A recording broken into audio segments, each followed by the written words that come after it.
July 15, 2020, Planning, Zoning, and Appeals Board meeting via Zoom. I have a statement from the chair to read. Pursuant to Executive Order number 2069 issued by the Office of Governor Ron DeSantis, as extended by Executive Order number 20-150 on June 23, 2020, municipalities may conduct meetings at their governing boards without having a quorum of its members physically present or at any specific location, and by utilizing communications media technology, such as telephonic or video conferencing, as provided by Section 120.545, B2 Florida statutes. As such, the members of the Planning, Zoning, and Appeals Board are appearing remotely for this meeting. Procedures for the public comment will be explained by the city attorney. So I'd like to go ahead and stand for a moment of silence, followed by the Pledge of Allegiance, and then we'll do roll call.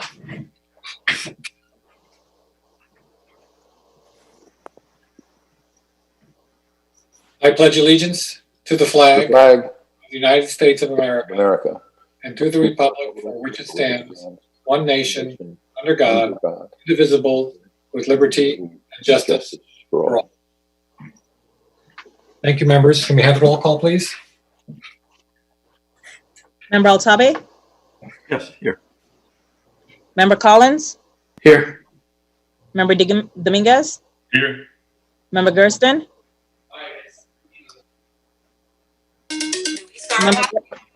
Member Gersten?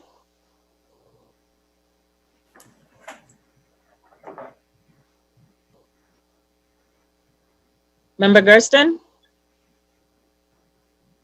I'm here. Member Can you hear Parrish? me? Yes. Member Parrish? Here. Member Vidal? Here. Member Ziegler?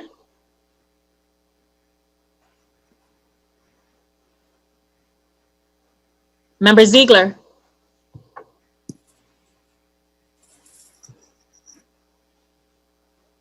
You hear me? Here. Yes. Member Parasoff? Member Parasoff? Vice Chair Torrens? Here. Chair Galvalia? Here. We have quorum. Is there any members requesting any waivers for absenteeism? No, but I did have an email from Member Paroff saying that he is trying to connect. Okay. So he's not expected to be absent. He's trying to connect. All right, so hopefully we'll see him to join. Now, I understand you wanted to swear in staff before the city attorney reads her comments. You still want to do that? Olga? We're ready when you are. All right, let's go ahead. Do you solemnly swear or affirm the testimony you're about to give is the truth, the whole truth, and nothing but the truth? I do. Thank you. Remember to state your name for the record before your presentation. I will. Thank you. All right, is there any other housekeeping that we need? We have one more person. Please raise your right hand. Do you solemnly swear or affirm the testimony you're about to give is the truth, the whole truth, and nothing but the truth? I do. Thank you very much.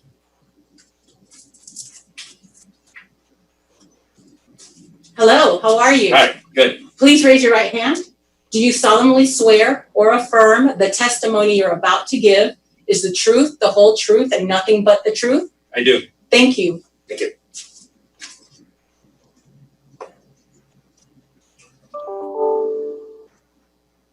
Please raise your right hand. Do you solemnly swear or affirm the testimony you're about to give is the truth, the whole truth, and nothing but the truth? I do. Thank you very much. Hello, please raise your right hand. Do you solemnly swear or affirm the testimony you're about to give is the truth, the whole truth, and nothing but the truth? I do. Thank you very much. Hello, please raise your right hand. Do you solemnly swear or affirm the testimony you're about to give is the truth, the whole truth, and nothing but the truth? I do. Thank you very much. Hello, please raise your right hand. Do you solemnly swear or affirm the testimony you're about to give is the truth, the whole truth, and nothing but the truth? Yes, Thank you very much. Are you the last in line? I am. Thank you. That's all for city staff at the MRC. We have city staff remotely who also needs to be sworn in.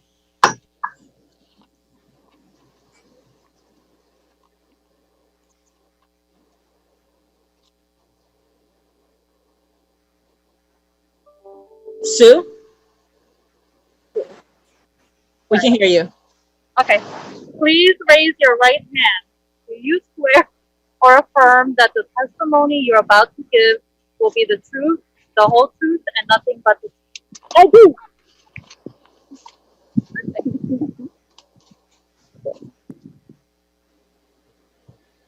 There's no Jeremy? volume on TV stations. None at all? Does Jeremy need to be signed in, need to be sworn in? Jeremy was the last in line. Okay. Chair, I did get a updated email from member Paroff. He is having internet issues and he's requesting an absence waiver. Okay, anyone like to make that motion to grant him a waiver? By the Vice Chair, second Make the by motion. Mr. Vadillo. All those in favor say aye. Aye. Aye. Chair, I've just been informed that there's no volume on the TV broadcast. I'll send a message to communication right now. I have it on my TV. I have it on my. So you do? Okay. Something wrong with mine then.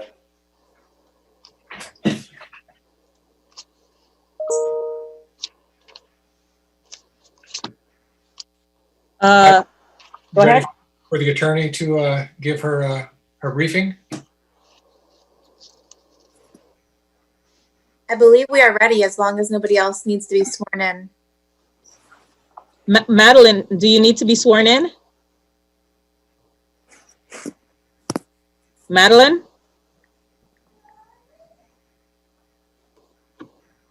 Okay, let's go ahead. Thank you. Any person who is a lobbyist pursuant to Chapter 2, Article 6 of the City Code must register with the city clerk and comply with related city requirements for lobbyists before appearing before the Planning, Zoning, and Appeals Board. A person may not lobby a city official, board member, or staff member until registering.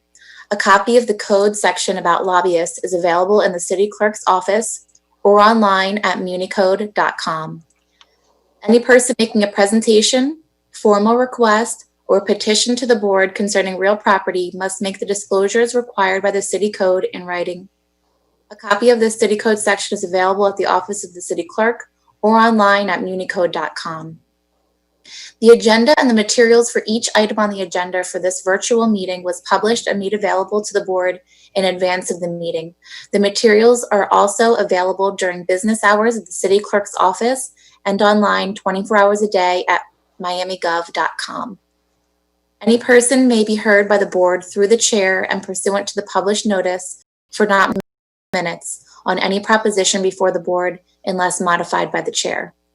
Since this is a virtual meeting as authorized by the governor of the state of Florida, members of the public wishing to provide public comment can do so by uploading a pre-recorded video or voice message, pre-register for a callback to provide live public comment, or submit a public comment via the city's public comment form. I'll provide more details in a moment, and more details can be found by visiting miamigov.com/virtualboards. All comments submitted will be included as part of the public record for this virtual meeting and will be considered by the board prior to taking any action. The city will accommodate any speakers desiring to appear in person subject to all applicable emergency measures in place to prevent the further spread of COVID-19. Speakers who appear in person at City Hall will be subject to screening for symptoms of COVID-19. Any persons exhibiting any symptoms of COVID-19 will not be permitted to enter City Hall. All interested parties are required to abide by all state, county, and local emergency orders and are urged to remain at home and practice social distancing. If the proposition is being continued or rescheduled, the opportunity to be heard may be at such later date before the board acts on such proposition. When addressing the board, the member of the public must first state his or her name, his or her address, and what item will be spoken about. When the board takes action or votes on any proposition before it, it shall do so by roll call vote, to be recorded and included in the public record. Anyone wishing to appeal any decision made by the board for any matter considered at this meeting may need a verbatim record of the item. A video of this meeting may be requested at the Office of Communications or viewed online at miamigov.com. Please silence all cell phones and other noise-making devices. Any person with a disability requiring assistance, auxiliary aids, and services for this meeting may notify the hearing board's liaison. Please note that board members may have generally been briefed by city staff on items on today's agenda. PZ items shall proceed according to section 7.1.4 of the Miami 21 zoning ordinance, as temporarily modified by emergency ordinance numbers 13902 and 13903. Pursuant to emergency ordinance number 13903, parties for any PZ items, including any applicant, appellant, appellee, city staff, and any qualified intervener, as well as the applicant's representatives and any experts testifying on behalf of the applicant, appellant, or appellee, BRTV. make arrangements with hearing boards to be physically present at City Hall to be sworn in by oath or affirmation, or may appear virtually and make arrangements to be sworn in person at their location by an individual qualified to perform such duty. Pursuant to emergency ordinance number 13903, members of the general public who are not parties to an action pending before the board are not required to be sworn in by oath or affirmation. The members of the board shall disclose any ex parte communications to remove the presumption of prejudice pursuant to Florida statute section 286.0115 and section 7.1.4.5 of the Miami 21 zoning ordinance. Staff will then briefly present each item to be heard. For applications requiring board approval or recommendation, the applicant will then present its application or request to the board. If the applicant agrees with the staff recommendation, the board may proceed to its deliberation and decision. The applicant may also waive the right to an evidentiary hearing on the record. The order of presentations shall be set forth in Miami 21 and in the city code. For appeals, the appellant will present its appeal to the board, followed by the appellee, and staff will be allowed to make any recommendation they have. The city requires anyone requesting action by the board to disclose before the hearing anything provided to anyone for agreement to support or withhold objection to the requested action pursuant to City Code Section 2-8. Regarding access to the meeting, the City of Miami is using Zoom to hold its July 15th, 2020 virtual Planning, Zoning, and Appeals Board meeting. Zoom is a cloud platform for video and audio conferencing, collaboration, chat, and webinars across mobile devices, desktops, telephones, and room systems. In order to ensure that the public has the ability to view the meeting, the city's communication department will broadcast the meeting through all the usual channels and avenues that are provided when a Planning, Zoning, and Appeals Board meeting is held fully at City Hall. The meeting can be viewed live on Miami TV, which is miamigov.com/TV, and on Comcast Channel 77 for those residents within the city.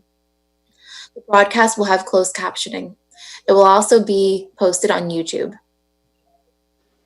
Additionally, the city has selected a virtual platform that does not require the public to purchase or download any additional software or equipment to watch this meeting.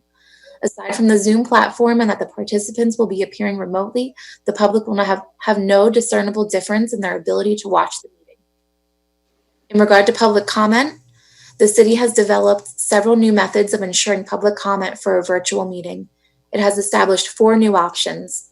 The first new option allows the public to provide public comments via the city's dedicated public comment voicemail by calling 305-250-5351, where individuals will leave a 2-minute message that will be played during the virtual board meeting. The second new option allows for the public to submit a 2-minute video to be played during the virtual board meeting. The third option allows the public to submit comments via the city's online comment form. The comments submitted through the comment form were distributed to the board members and the city administration throughout the day so that the board members can consider them prior to taking any action. Additionally, the online comment form will remain open during the meeting to accept comments and distribute to the board members up until the chair closes public comment. The fourth new option allows the public to pre-register by calling 305-250-5350 to provide live comment by phone during the virtual board meeting. For all of these four new options, all of the comments received will be included in the public record of the meeting. The city created a simple set of instructions explaining how the public may submit their comments using these options. Those instructions were provided in the notice to the public and published online at miamigov.com/virtualboards. Additionally, like any other planning, zoning, and appeals board meeting, the public may provide public comment at City Hall. The city set up a terminal in the event that members of the public travel to City Hall to provide public comment. However, due to COVID-19, all speakers desiring to appear in person will be subject to all applicable emergency measures in place to prevent the further spread of COVID-19. Speakers who appear in person will be subject to screening for symptoms of COVID-19. Any person exhibiting any symptoms of COVID-19 will not be permitted to enter City Hall, but will be able to participate through the remote options described. These 5 public comment options established and provided for the virtual planning, zoning, and appeals board comply with section 286.0114 and section 120.54 of the Florida statutes. The city published an agenda as well as included in the notice to the public pursuant to city code the items and topics that will be discussed at the virtual planning, zoning, and appeals board meeting. Additionally, the public has been given the opportunity to provide public comment during the meeting and within reasonable proximity and time before and during the meeting via the public comment voicemail, the comment form, the video upload, the live public comment callback, and the live public comment at City Hall. Moreover, section 286.0114, subsection 4C of the Florida statutes specifically authorizes the city to prescribe procedures or forms for an individual to use in order to inform the board or commission of a desire to be heard, to indicate his or her support, opposition, or neutrality on a proposition. The city, through its 5 public comment options, has provided 5 different procedures and forms to indicate, among other things, their support, opposition, or neutrality on the items and topics to be discussed. The city provided information on how to submit comments in the notice to the public and on a dedicated webpage. Board members, are you comfortable with all of the notice provisions set forth and these uniform rules of procedure we have established for this virtual meeting? I am. Okay, great. Thank you. Thank you. Do we have any minutes to go over? Sorry, I can't hear you.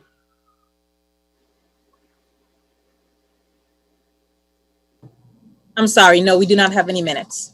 Okay, do we have any changes to tonight's agenda that you'd like to bring forth? There was none that was communicated to me. No one at City Hall asking for anything. All right, so we can proceed to your first item. Okay, Amber, did you read a lobbyist note? Yes, I did. It was at the beginning of the statement. Thank you. So I'm going to call the first item, PZAB1, file ID 7228, a resolution of the City of Miami Planning, Zoning, and Appeals Board, PZAB, recommending approval to the Miami City Commission of an ordinance amending ordinance number 13114, the zoning ordinance of the City of Miami, Florida, as amended by amending Article 1, Section 1.2, titled Definitions of Terms, and amending Diagram 1 in Article 3, Section 3.11, titled Waterway and Water Bodies with waterfront properties to remove property zoned as CS civic space zones located on water body from the definition of waterfront, and to update diagram in Article 3, Section 3.11, accordingly containing a severability clause and providing for an effective date. Chair, I just wanted to communicate to you that as far as public comment, there's no one at the podium. There are no live pre-registered constituents who requested a callback.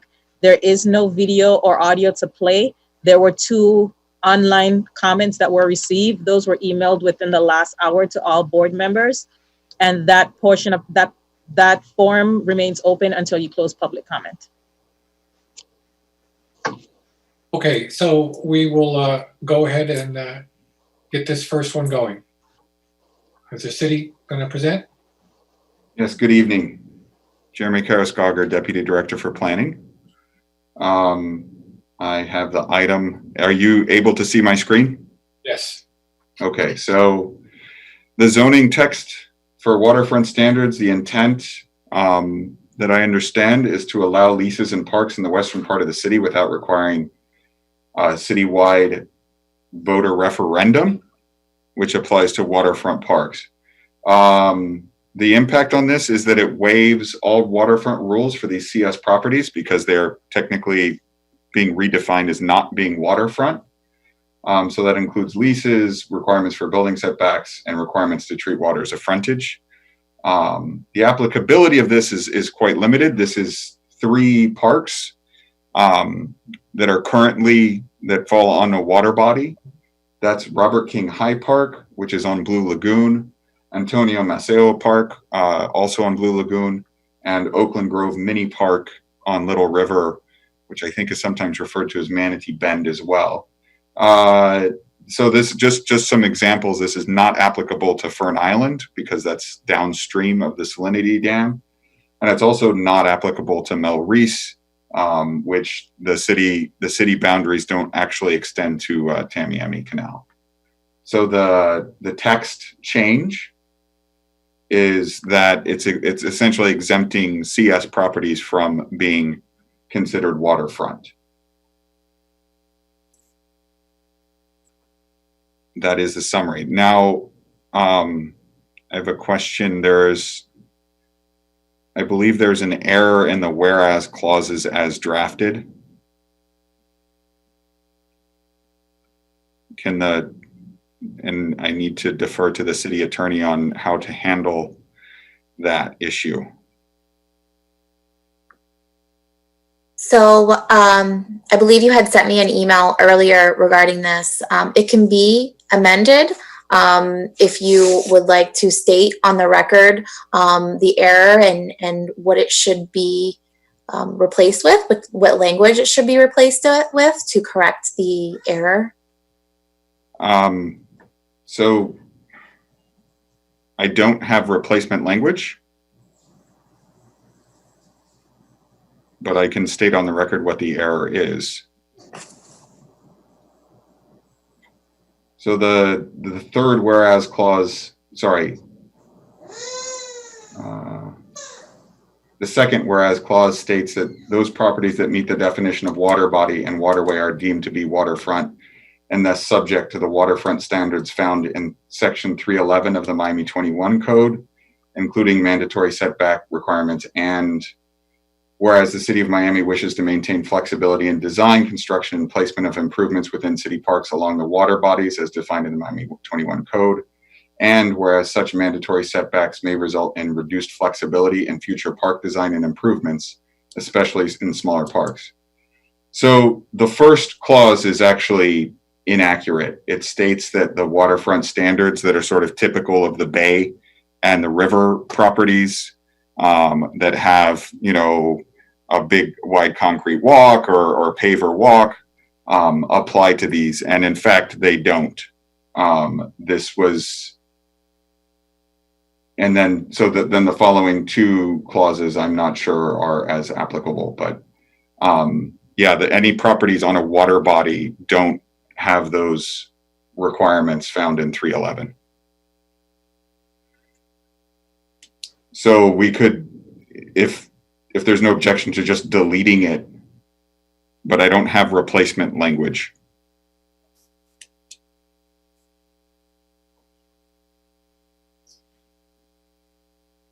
Are you able to have replacement language by the end of the meeting?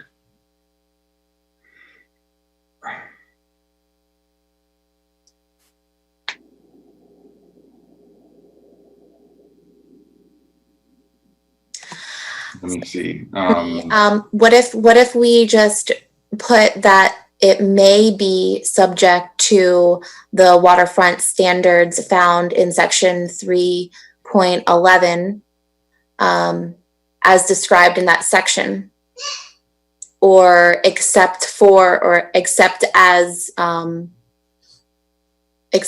described in that section, if there's any sort of carve out, which I believe you indicated. Yeah, I mean,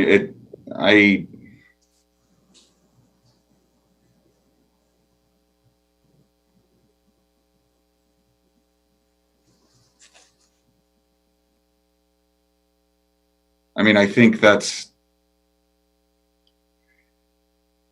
I don't think it, I would prefer just to delete them, because I think the following two clauses sort of tie back into that first one, assuming that this requires the waterfront design guidelines to be applied. And since it doesn't, I don't think it's particularly material to the definition change, but. So why don't we do this? Let's open it up to the public, and let's open it up to the board and see what kind of discussion we have, and then I'll let you guys conclude with what language you want us to vote on or not. But let's keep things moving, and maybe you could, on the side, think about what you'd want to present to us at the conclusion of our commentary. So quick check, any last minute members of the public at City Hall? No? Okay, with that, I close public hearing and I bring it back to the board for commentary. I have some questions. Hold on, stand by. I'm trying to get everyone back on my screen. Oh, sorry. Can you stop sharing, please? Yes, I can. Okay, that helps out. All right. What voice did I just hear? That's me, Adam. Okay, Mr. Gerster, go ahead. Yes. So I have a question. I'm not sure if my videos might be frozen or whatever, but my question for Jeremy and I guess for staff is, if I'm hearing this right, we're going to be potentially, but if this were to pass, reclassifying some waterfront that is, say, part of what would currently be the inventory of waterfront property that, when it became the rule that we had to vote on a ballot about waterfront leases, would have been contemplated as being part of the list. And by taking them off that list now, would we be setting the precedent that we could be doing other reclassifications of significant portions of waterfront property held by the city and taking them off the list by doing this, of things that typically would have had to go in front of voters in order for a waterfront lease to exist?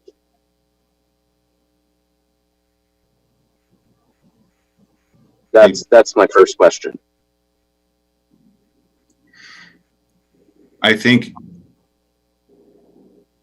that I think this is a question that is primarily regarding the city charter and not the zoning ordinance. Let me reference that quickly. Sorry. I'm going to leave my mic off for a second just to go back and forth on this, if that's okay with the chair. Okay. So, right. So, but what I'm saying is that doesn't what we would change in zoning be removing from the list of things that the city charter would affect typically? Because aren't we currently required to take, in other words, we could just take a longer list of properties that that the average, resident thought was on the list of things that we would have control over to vote on in terms of leasing, and remove them from that list and reclassify them so they avoid that. That's what I'm, trying to get at, because it seems like it's a weird precedent, but I just might not be understanding what the end result is here.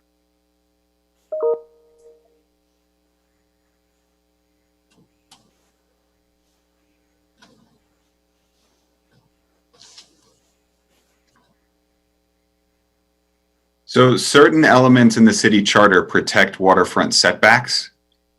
explicitly for properties that are from Fifth Street, the Fifth Street Bridge down to the mouth of the river, and everything bayfront.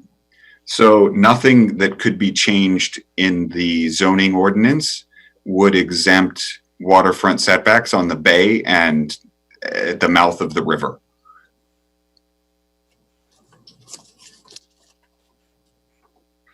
Right. I'm sorry. I'm not. Yeah, that makes sense. I was just trying to figure out if also this reclassification for setback for the purposes of setbacks somehow affects also though how they're dealt with in terms of the people's right to have a say in how they're dealt with in other respects.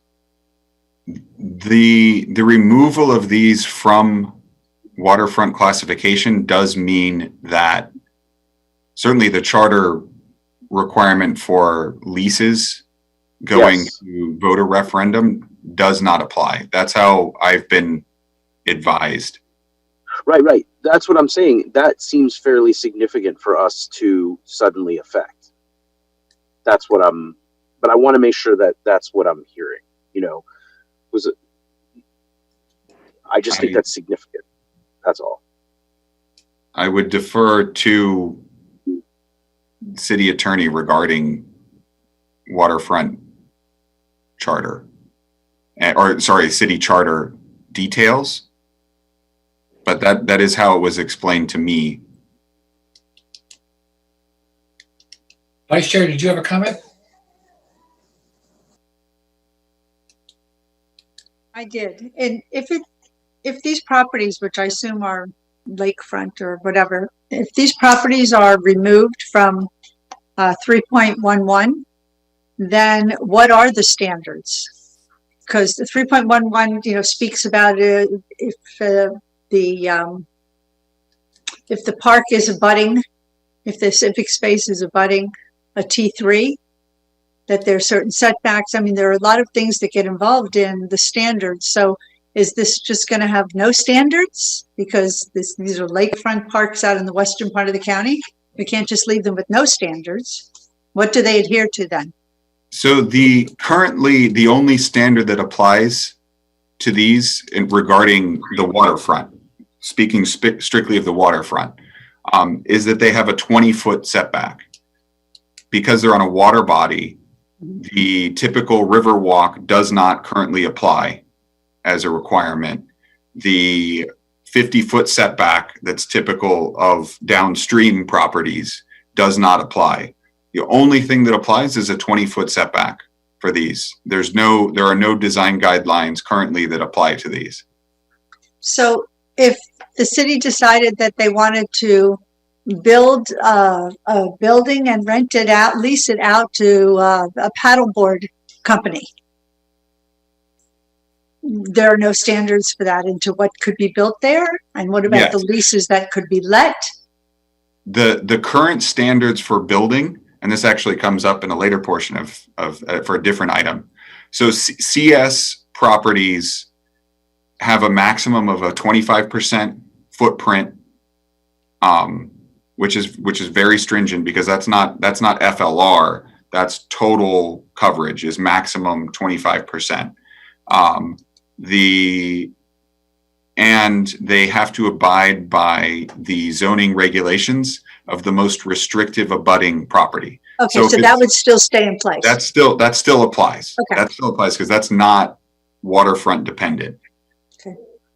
So the only thing that changes in the Vice Chair's example was the city on its own can enter into a lease with the paddleboard company without going to the voters. Correct. Or a restaurant.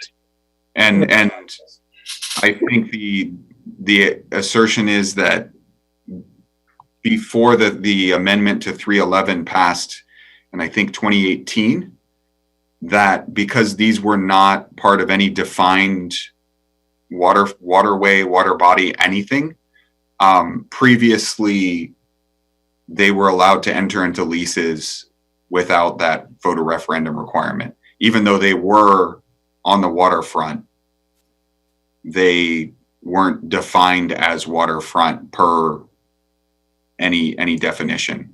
To be honest, I don't fully grasp the interaction between the charter and the zoning ordinance, on why. So, The city attorney? Yeah, so if I could just provide some information, the zoning ordinance, if we have a definition of water body or waterfront, and it's used in the charter and there's no specific definition in the charter, it may be used as support of what constitutes a waterfront. And I did want to reiterate that what Jeremy just indicated, that the definition of waterfront and water bodies was recently amended to expand the definition of waterfront to include these properties. So previously, these properties weren't interpreted as waterfront under our charter, but now I think the argument could be made that they are waterfront because the zoning code says they're waterfront. I don't think that we provide the definitions for the charter, but it could be used as that support. So I know Member Gersten, indicated, well, is this changing the charter in a roundabout way? I think that's what you were asking. No, I don't think so. I mean, it could be used as guidance, how to interpret the charter. But also remember, last year or 2 years ago, these weren't interpreted as being waterfront because the definition wasn't what it was in the zoning code. I hope that makes sense. Mr. Ziegler, did you have your hand up? Yeah. Okay, go ahead. Question. Jeremy, you said there's only 2 properties that affect this ordinance? 3 properties, 3 parts. currently, although of course, additional parcels could be rezoned to CS in the future. So it currently applies to 3. Well, I was going to say, while you're doing this amendment, why didn't it just define, use the name of the park or the addresses as far as this amendment goes and sort of see how things go? Because I for some reason, it's like, I understand what Amber just said, but for some reason, I just don't, it's something else to this. I'm not trying to get, crazy. Just, I don't feel like it's something else here that we're going to miss. And like you said, that opportunity of, they want to do something on the body, they can obviously get around the citizen as far as the referendum. So for me, I would say, since it's only 3 parks per se right now, why don't we just say 3 parks? And, I feel more comfortable saying yes to it. And if the other ones come up, I mean, we'll just, it can come up at some other time. But I would feel more comfortable saying, since you only have 3 parks, just put it right in there, put the address in there, and it's done. Sorry, to clarify, so Hold on. sorry. I see that the planning department has to be discussed. Are you going to offer your professional recommendation? Yes. Because we vetted this with other departments and heard no objection. So You're supporting it. yes. Okay, Mr. Gersten, I'm sorry. I'm sorry. I just wanted to clarify then. So you're saying that these 3 particular properties would have been added more recently anyway to waterfront, and only now would be then remodified again to sort of be in a different classification again, so that if So I think I can clarify this. 3 years ago, if somebody wanted to lease a property here to rent paddle boards, for the example, it would not have required a voter referendum. When we but only on these properties that we are discussing today. On any property north of the 5th Street Bridge, according, I think, to the opinion of the city attorney. And the change is that once we reclassified water bodies, waterways, to extending beyond the Fifth Street Bridge, which the city charter has some limitations on, then now any of those leases would require voter referendum. Right. That's what the city attorney had told me. Assistant city attorney. Mr. Altalbe? Yeah. So everything looks pretty vague here, but the design flexibility, it seems that for these three properties, it's limited to, they can lease to anyone they want without the vote of the people, right? Without a referendum. What are the sections of the charter what is exactly the flexibility that they cannot achieve without this new disposition? And wouldn't it be easier to change what is preventing them for the desired flexibility? For that, we will have to know what sections of the code prevent from getting the desired flexibility. So that, I want to clarify again, the whereas clause was incorrect. The whereas clause states that they have to abide by the waterfront design guidelines that are typical of a bay walk condition. And that is not actually the case. And it also seems that it's very specific that the flexibility is flexibility to lease without a vote. And I don't know. I just don't see the necessity for them. Yeah, I mean, I think the desire is to return to the condition that it was 2 or 3 years ago, where they were able to enter into leases without a city referendum. Okay, and then 2 or 3 years ago, it was changed for a reason. It requires a referendum. And now it's not going to require again. And it's because the idea is, hey, let's lease to just anyone we want. And we're not going to have control from the voters. Right? I think that's what, Yeah. Okay. in effect, without voter input. Vice Yeah. Chair? So everything west of the Fifth Street Bridge on the Miami River, wherever there's a park where there's a CS property, could be changed to be included into this new classification water body? No. No? No, because water body, that would require an additional amendment. This is only applying to water bodies. Water bodies is very clearly defined as everything upstream of the salinity dams. So that's why there are only 3 parks to which this applies. So for instance, Curtis Park on the Miami River, Yes.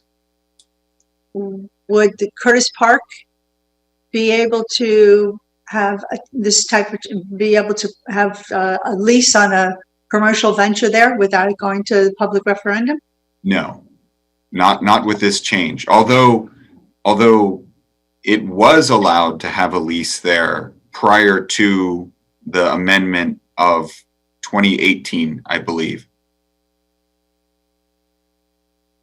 So this, but this change does not impact anything other than the 3 parks that I mentioned. Thank you. So why, can you explain why would we Hold on, recommend? Mr. Altalbe. Hold on, Mr. Altalbe. Mr. Ziegler. Yeah, well, that's what I'm saying, Jeremy. Why can't we just specify these 3 parcels and be done with it? I mean, I don't understand the amendment. Why we got to potentially change everything else?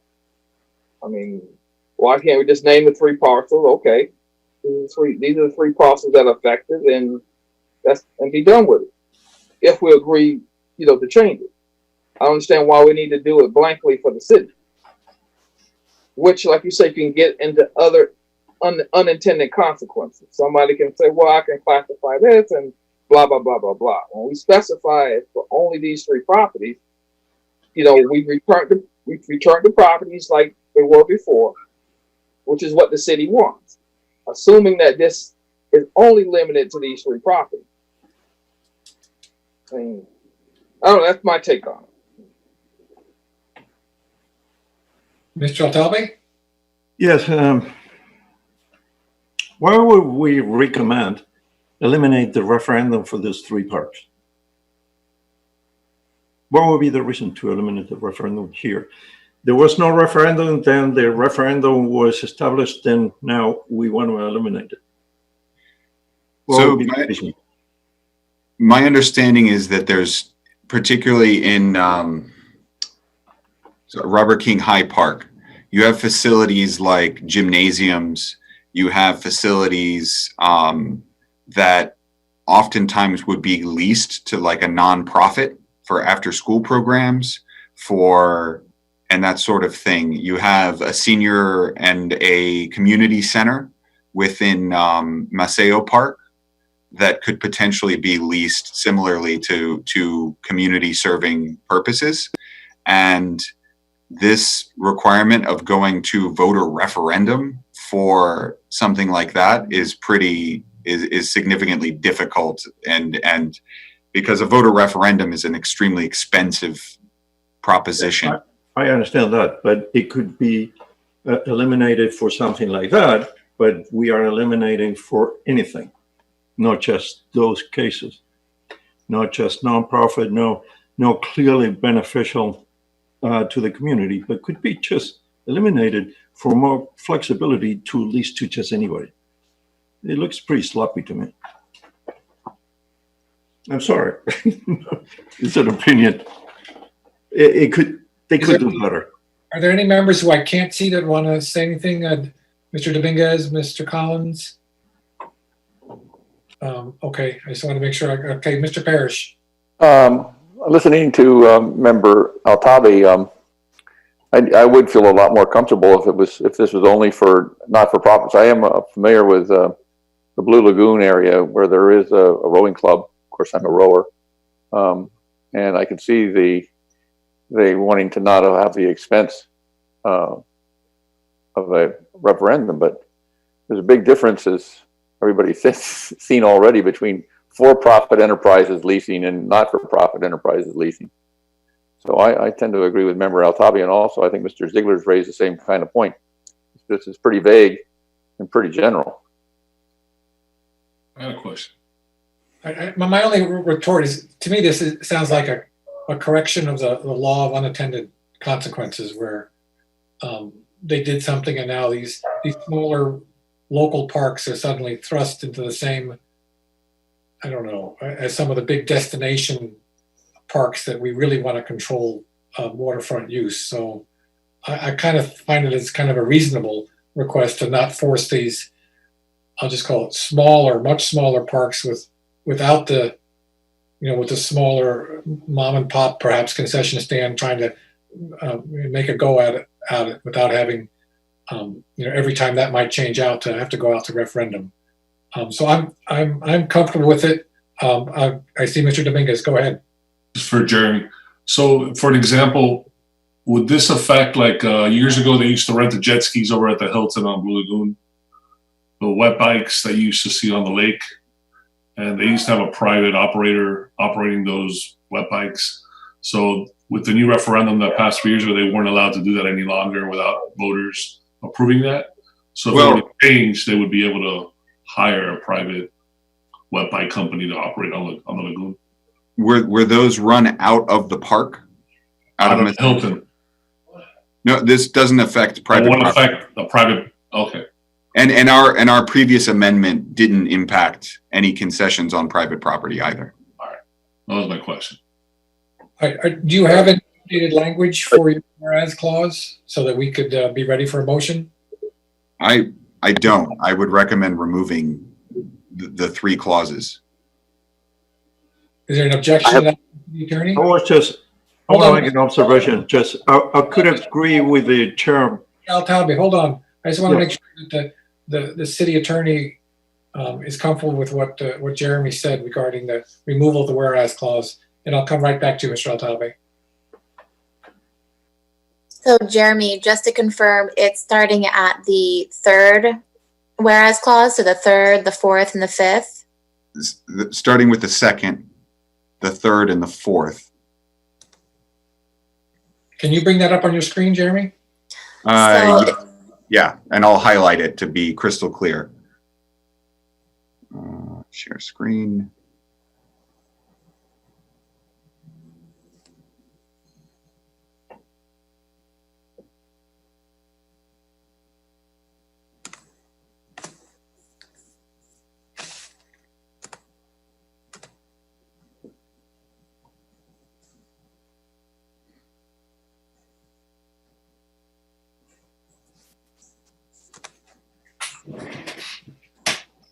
So I did just read them. I don't have an issue removing them from a legal standpoint.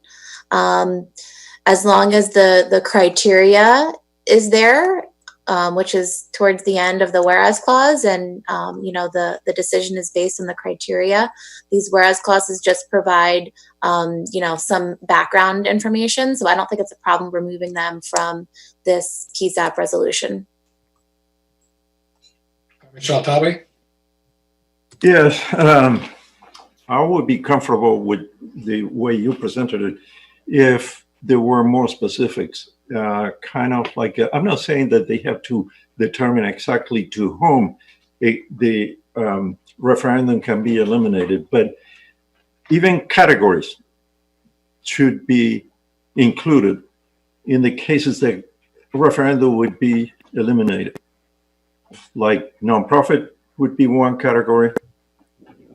I'm sure, Jeremy, you can think of other categories, but there should be more specifics, and not just a carte blanche of like, hey, whoever is a crony, let's give to you at least.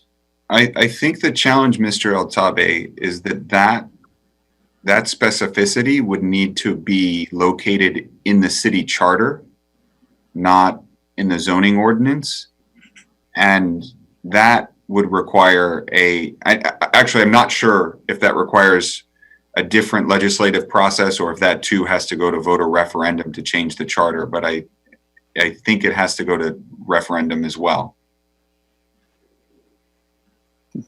But I think, I happen to agree that something allowing nonprofits or commercial operations below a certain impact, it would be beneficial to waterfront parks if they could, waterfront parks, frankly, all of them, if there could be some very limited commercial activity that could be done administratively rather than referendum. But that's a matter for a different debate, I think.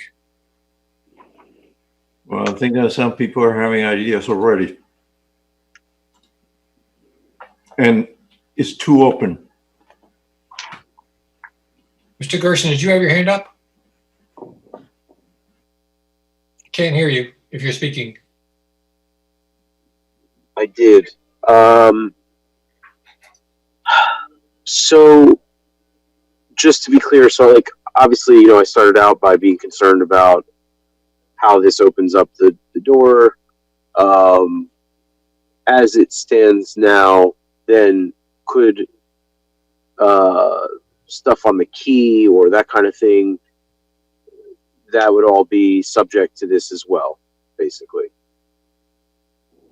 Redesignation. No, the key, anything on the key must only be this northern stuff. It's only things upstream of the Salinity Dam that this applies to. Only Salinity Dam. So that's way upstream. And I think that, right, I see what you're saying. It really, it is a shame to have these smaller,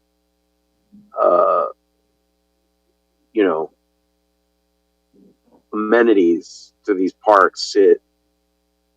They're never going to generate that much money. So it's not like, right. And then to have to take it all the way to referendum seems like that costs way more than any of these places would gross in 5 years, probably, or something like that. Or ever in the case of a nonprofit. Or ever in the case of a nonprofit, sure. Would you like to proffer a motion, Mr. Gersten? Would you like to proffer a motion? Yes, as long as, like I said, if this is really limited to these, we would have the option. I just want to be clear. We would have the option if someone wanted to apply this to additional areas as a blanket. He would have to come. Someone would have to bring a similar type of piece of zoning change, and we would have to then look at that map. Is that correct? That is correct. Okay. One last question. And Jeremy, so aren't there, I'd like to make a motion incorporating. before my question, Yeah, it's actually gonna sort of be to one of your points, Mr. Altabe. So I don't know, maybe this, along with the chairs asking me if I wanted to make a motion. Get the motion out and then I'll let you comment, Mr. Altabe. I was actually going to adopt Mr. Altabe's suggestion that in this case, for right now, because of what's in front of us, and based on the representation that we're talking about these smaller vending opportunities and potential nonprofit interests, that none of these are large scale, that we name the specific properties affected in the motion, as opposed to a blanket. And that way we are forced to reconsider any expansion or modification of this type of this nature regarding waterfront property. So I would make a motion to approve by naming the affected properties. And can you just run through those three names for us, Jeremy? That's Robert King High, Antonio Maceo Park, and Oakland Grove Mini Park. Okay, is there a second? I'll second. Mr. Vadillo seconded. Mr. Altabe, did you have a comment? yes. Aren't there already exceptions for nonprofits in the charter, Jeremy? I'm referring to the explanation that you gave that it is reasonable because it would give the possibility of allowing with no referendum to lease to nonprofits. Aren't there exceptions already for nonprofits? I would defer to the city attorney regarding the city charter. I would have to, I don't know the answer off the top of my head. I know there are a lot of requirements under our city charter regarding lease of city property. I'm happy to pull up the charter and review that, but I don't know the answer off the top of my head because unfortunately I don't work on those leases.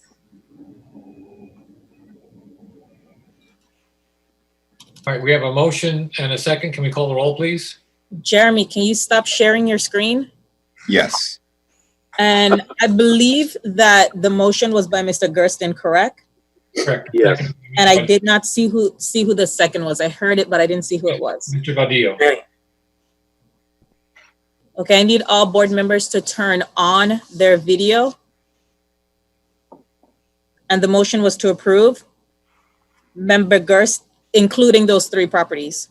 Including the- Just those three, limited to those three. Yes. And with the whereas clause changes that were highlighted. I'm Chair, sorry. Yes. if I may, two things. I wanted to just clarify, was the motion to amend the actual text to include those three properties, or was that going to be in a whereas clause? I believe we want it in the motion. We want it in the text. In the text, okay. I want to remind the board that this does require a supermajority, which if there are 9 members here, which it looks like there are, it would require 6 votes in the affirmative. Member Gersten, Yes. Member Vadillo, Yes. Member Altabe, No. Member Collins, Yes. Member Dominguez, No. Member Parrish, No. Member Ziegler, No. I'm sorry, No. No. Vice Chair Torrance, Nope. Chair Gavalia. Yes. Motion fails 4-5. Okay, thank you. Next item.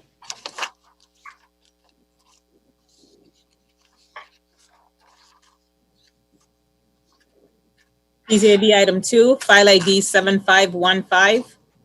A resolution of the Miami Planning, Zoning, and Appeals Board with exhibits approving 4 variances pursuant to Article 7, Section 7.1.2.7 of Ordinance Number 13114, the zoning ordinance of the City of Miami, Florida, as amended to allow 1 lot coverage increase of 95.8%, where a maximum of 80% is permitted. Number 2, open space reduction, providing 4% where a minimum of 10% is required. 3, lot area of 3,855 square feet where 5,000 square feet minimum is required. 4, lot width of 41 feet where a minimum of 50 feet is required on real property designated as T6-12-0 Urban Core Transect Zone. Open zoning classification located approximately 93 Northeast 36th Street, Miami, Florida, as more particularly described in Exhibit A, making findings containing a severability clause and providing for an effective date. Thank you, staff.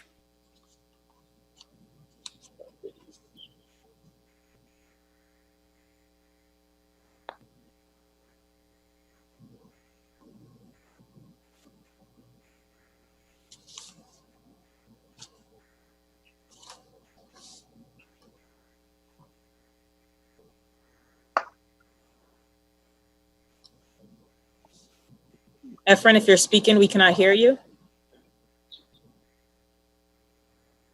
Good afternoon. This is Efren with the Department of Planning. The applicant is requesting 4 variances pursuant to Article 7. The following 4 variances are being requested: variance of lot coverage to allow an increase in lot coverage from 80%, where the maximum is permitted, to a maximum of 95.8%. A reduction of open space from 10% required to provide 4%. Reduction of lot area from 5,000 square feet required to a lot area of 3,855 square feet, and a reduction in the lot width from 50 feet required to 41 feet provided.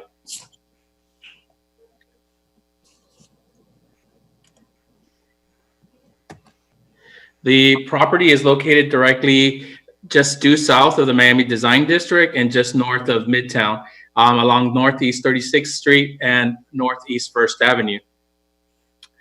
Here's an aerial of the subject site. As you can see here, there's on the lower right-hand corner of the lot, the parcel that's subject of the variance requested.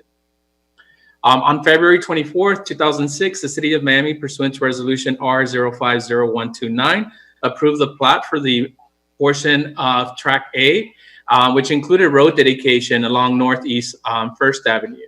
The plat did not include the parcel that is subject of this variance that's being requested, as you can see here in the highlighted in blue. The entire portion of the site in Track A due north has already dedicated the its road dedication pursuant to Chapter 35. Here you can see a close-up of how the roadway has already been dedicated, with the exception of the parcel that is subject to the variances that are being requested. This area just highlights the area of the road dedication. Now, the applicant desires to redevelop the particular site to build a 3-story building.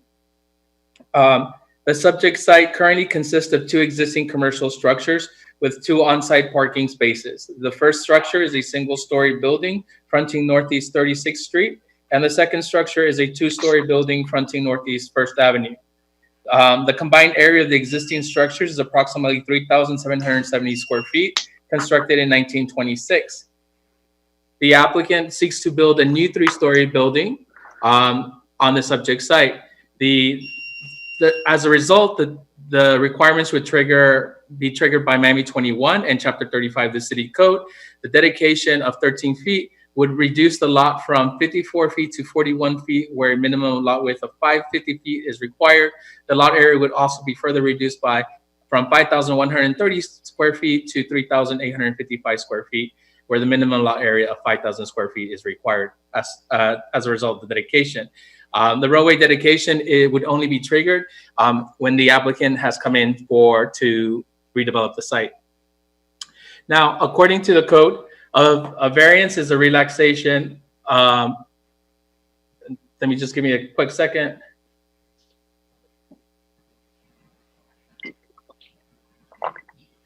So pursuant to Miami 21, a variance is a relaxation of the terms of the Miami 21 code. It is only permitted for those exceptional circumstances when such action will not be contrary to the public interest and where owing to the conditions peculiar to the property and not the result of actions of the applicant. A literal enforcement of the Miami 21 code will result in unnecessary and undue hardships on the property.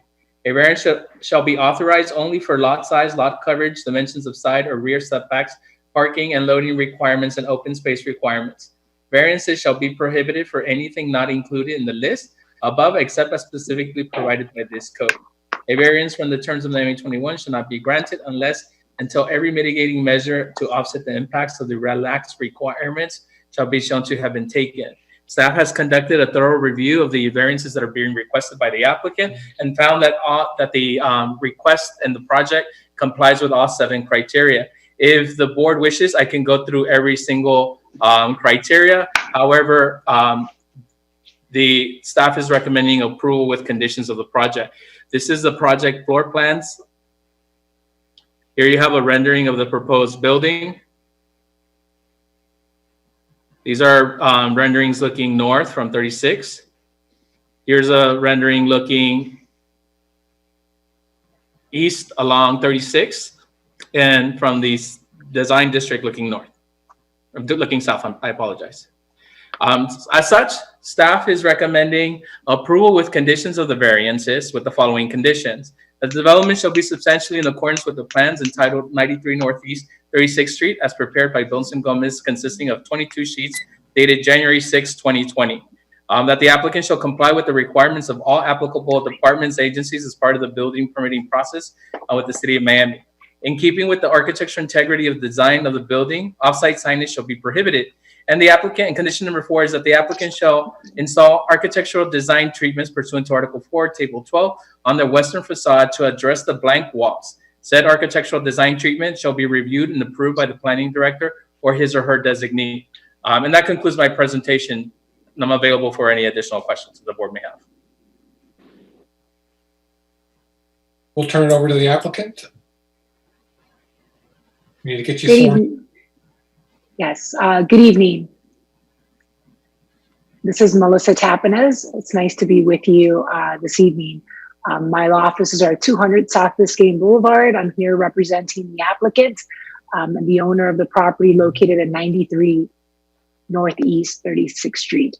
I'm joined by ownership, Michael Shaw and Josephine Campo of Del Shaw Capital, our project architect, Jose Gomez, our landscape architect, Ken Gardner, as well as my colleagues, Emily Walter and Nick Rodriguez. The goal of this application is simply to allow the redevelopment of the property in a manner that bridges 2 unique neighborhoods, the Miami Design District with Midtown. Stand by. Do we need to swear in? I have an affidavit for Melissa Tapanez and for Jose Gomez. I don't have an affidavit for anyone else. So unless they're being sworn on camera, they will not be allowed to testify. That's absolutely fine. Thank you. Thank you. So what we're proposing is to demolish this obsolete structure, which we'll show you in a few moments, to allow for the new construction. The goal is to just complement the modern architectural mosaic of the design district and Midtown.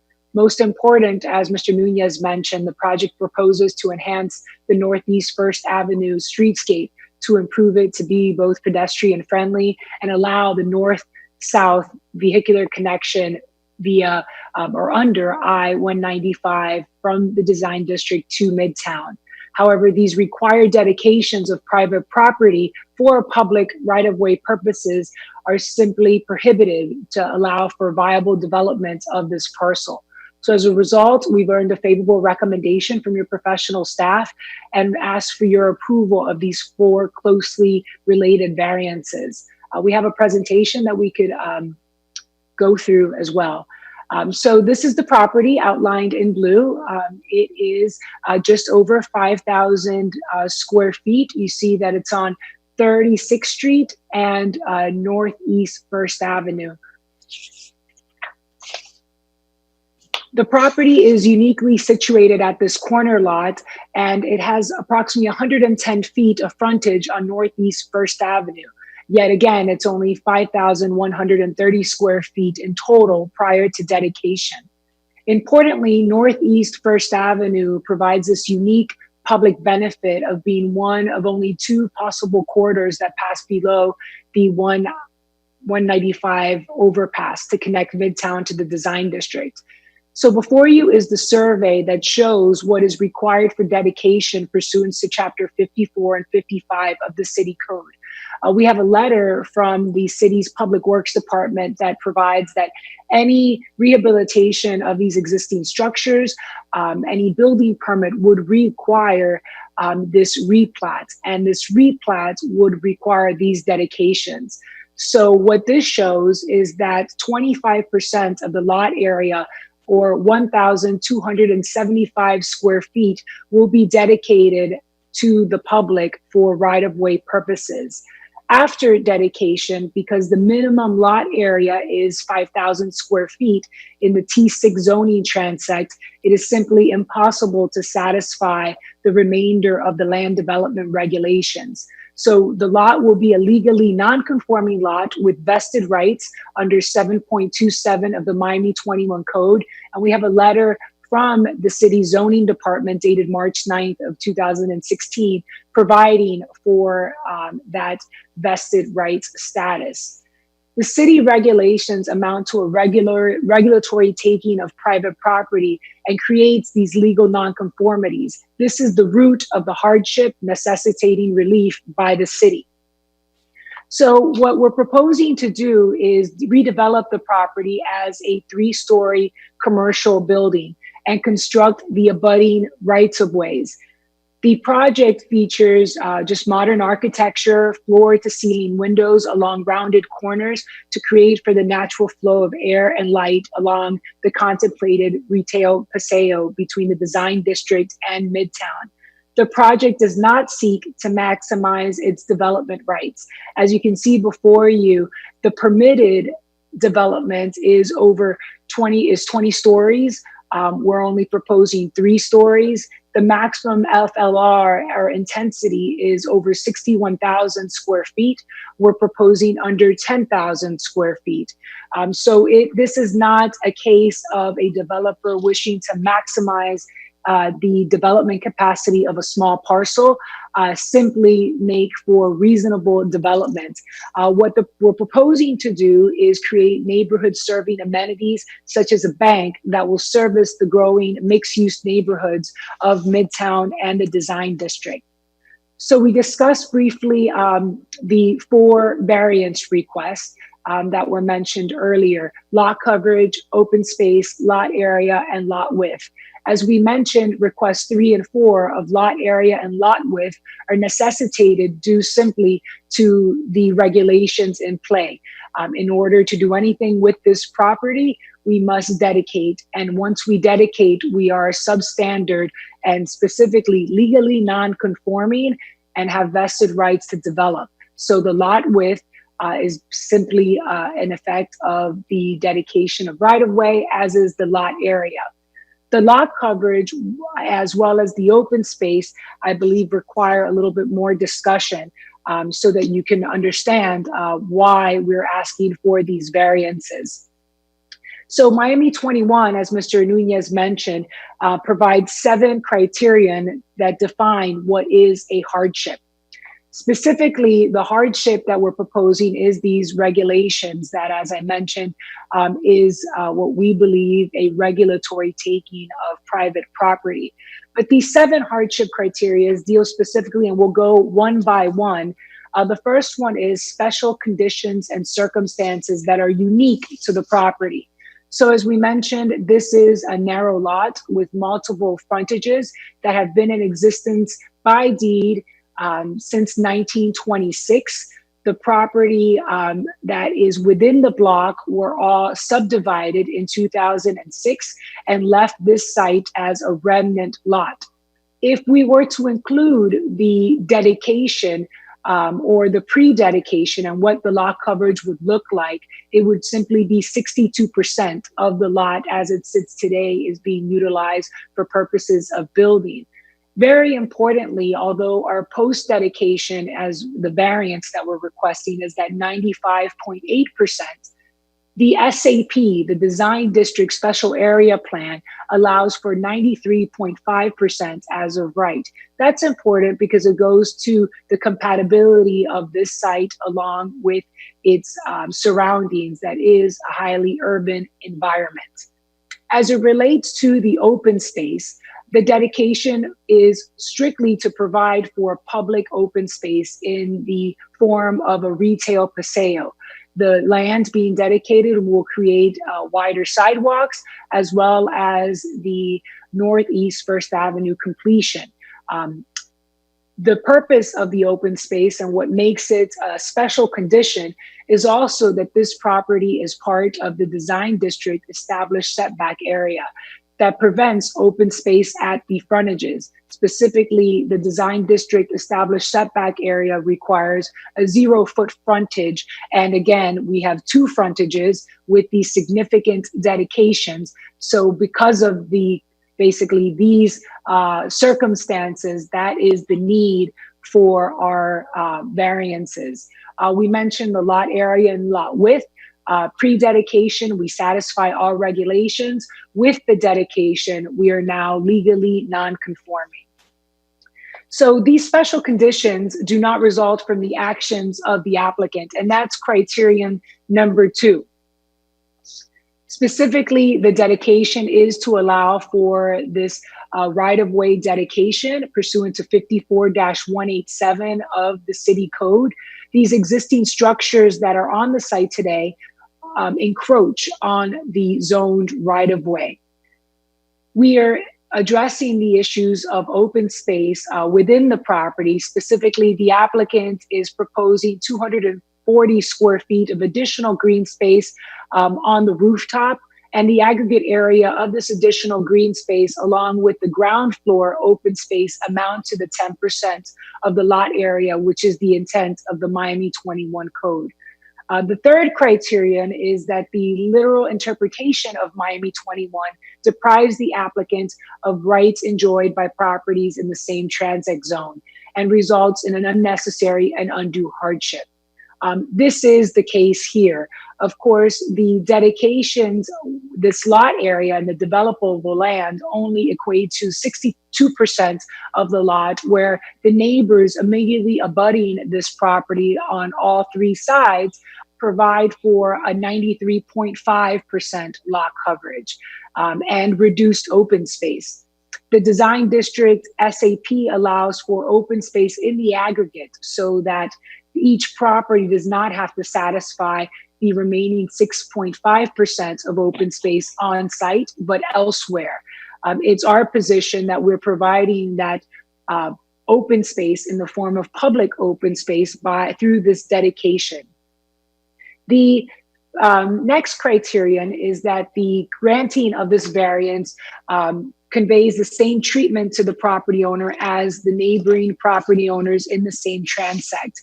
So neighboring property owners will certainly take advantage of the development potential of their properties, and most notably, they will utilize the Northeast First Avenue new public right-of-way, both for vehicular and pedestrian access. The applicant seeks to develop well below the permitted FLR. Again, we're only proposing less than 10,000, where over 60,000 square feet are required. We're also providing these curved facades to create the inviting pedestrian connection that is similar to what is simply across the street. And you can see that in the slide before you. The next criterion is that the variance is the minimum variance that makes possible the reasonable use of the property. Again, we're proposing a modest 3-story structure where over 20 stories are permitted, less than 10,000 square feet where over 60,000 square feet are permitted. And the building scale is appropriate for a non-conforming lot while still being consistent with the neighborhood's urban architectural context. We're providing reasonable commercial space to allow for these neighborhood serving amenities. And it's our goal to be a good neighbor in this area and provide for a development that is consistent and transitional. The next criterion is that the variance is in harmony with the purpose of the Miami 21 Code.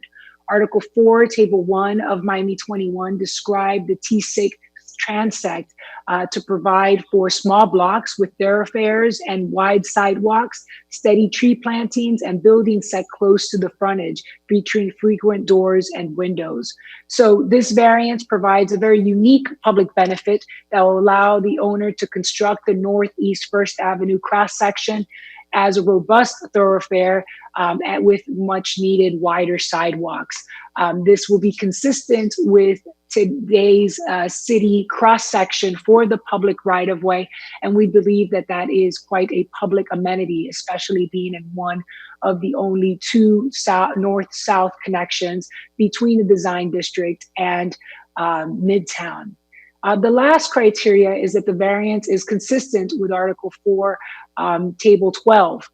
Again, we're providing for frequent doors and windows, an improved pedestrian experience, clear glass floor to ceilings, as well as the exposed concrete with score lines that are very typical of properties in this area as they wait for the next door property to develop at the 0-foot setback, which is the case in the Design District Special Area Plan. So with that, we're all available for any questions that you may have. We respectfully ask for your approval of these requested variances pursuant to your staff recommendation and consistent with 7.127 of the Miami 21 Code. Thank you. Thank you. Is there anyone at City Hall? Any public comment? All right, so I heard you. No chair. Okay. With that, I'm going to close the public hearing. Bring it back to the board for comments. Mr. Altabe? Yes. Well, the presentation was very clear and reasonable. I just have one question. If eventually, and for any reason, the dedication becomes unnecessary, would that eliminate the variance? The dedication, if it was not for the dedication, we would not need any of the 4 variances. So the dedication is something that is required by the city code in order for us to get a building permit.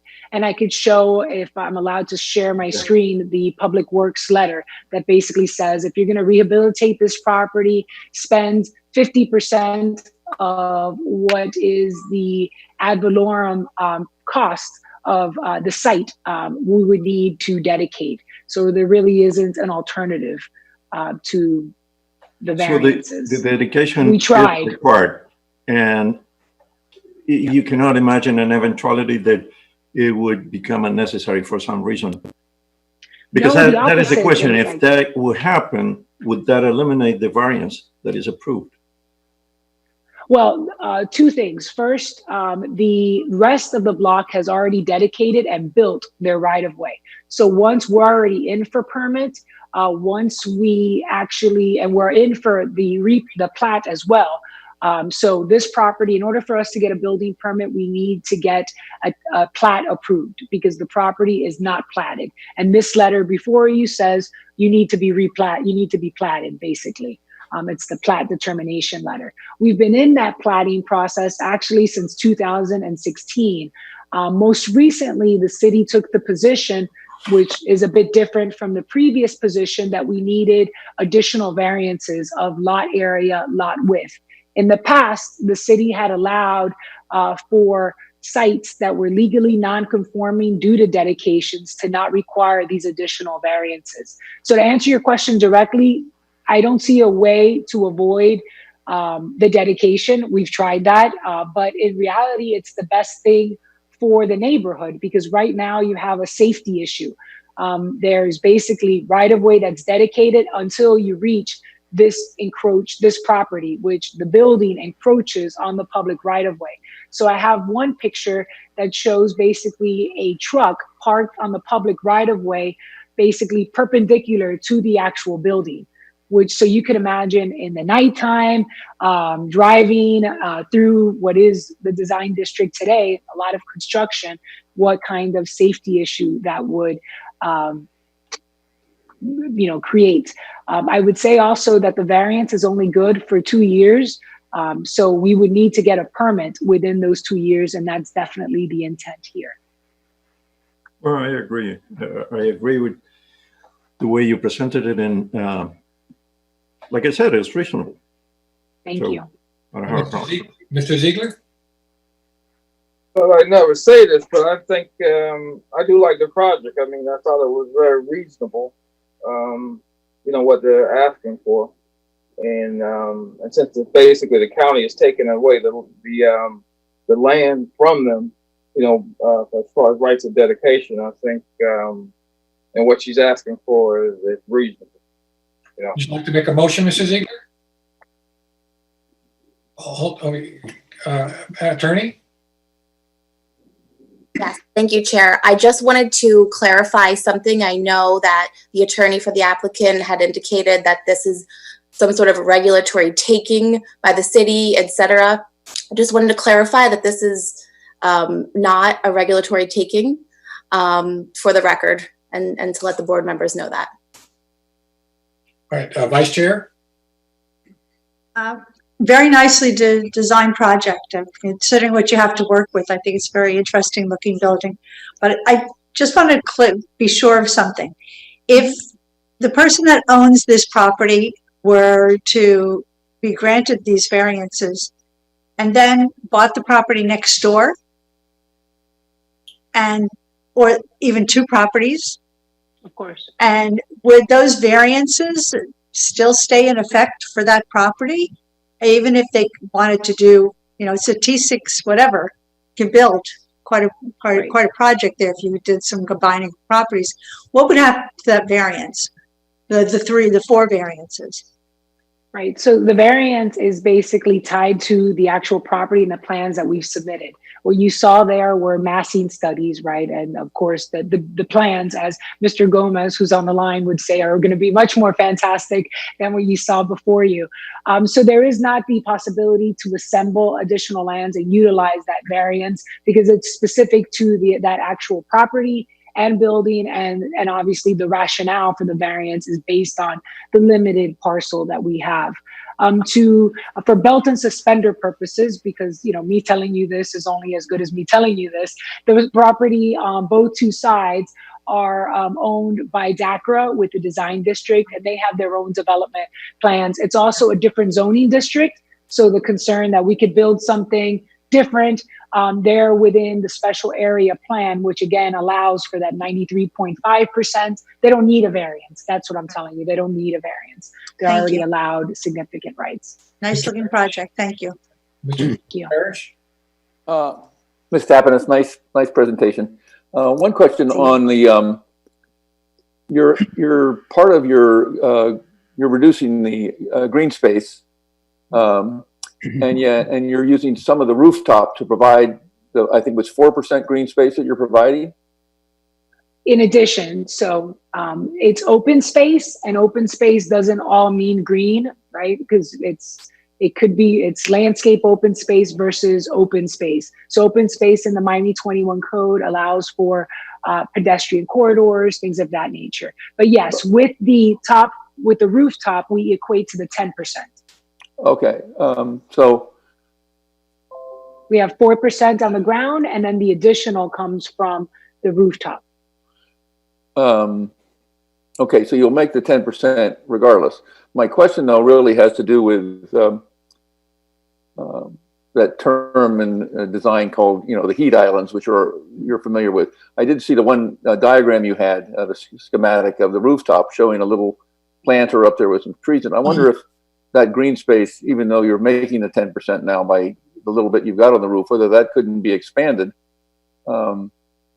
Just talk to We're your definitely, absolutely. So I think that that's going to be the most, as you know, the heat island effect is something to be avoided, especially when you're proposing a rooftop terrace, as we are.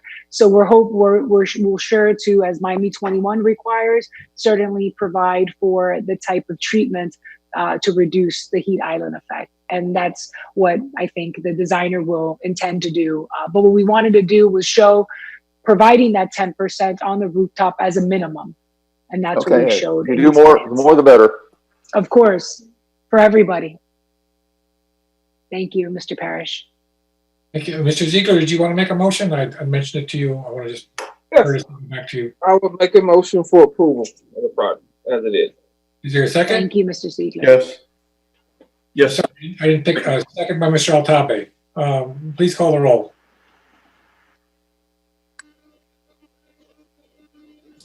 Member Ziegler, Yes.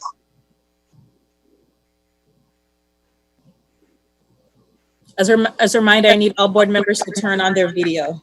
Member Altabe, Yes.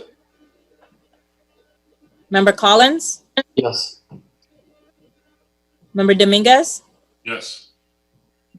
Member Gersten, Yes. Member Parrish, Yes. Member Vidal. Yes. I'm not seeing you. I see. Vice Chair Torrance, Yes. Chair Carvalho, Yes. motion approved 9-0. This decision is final unless appealed in the hearing board's division within 15 days. Thank you. Did we, just for the record, were there any public comments? I don't recall that being called. There were no public comments. All right, thank you so much. Have a great evening, everyone. Thank you. You too. Next item, please.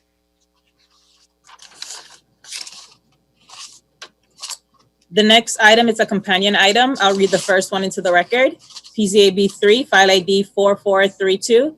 A resolution of the Miami Planning, Zoning, and Appeals Board with attachments recommending approval of an ordinance of the Miami City Commission amending ordinance number 10544 as amended, the future land use map of the Miami Comprehensive Neighborhood Plan pursuant to small-scale amendment procedures subject to 163.3187 Florida statutes by changing the future land use designation from single-family residential to restricted commercial of the acreage described herein of the real properties located at approximately 4214 Southwest 3rd Street, Miami, Florida, as more particularly described in Exhibit A, making findings and providing for an effective date. The companion item is PZAB 4, file ID 4433, a resolution of the Miami Planning, Zoning, and Appeals Board with attachments recommending approval of an ordinance of the Miami City Commission amending the zoning atlas of ordinance number 13114 as amended by changing the zoning classification from T3-R suburban transect zones restricted to T4L general urban transect zone limited for the property generally located at 4214 Southwest 3rd Street, Miami, Florida, as more particularly described in Exhibit A. Further recommending to the City Commission acceptance of the voluntary proffered covenant attached and incorporated as Exhibit B, making findings containing a severability clause and providing for an effective date. As far as applicant being sworn in, I have affidavits from Simon Ferro, Gerlins Rivero, Benito Estorza, Gilberto Padin, and Maria Landa Posada. And we do have net for this item.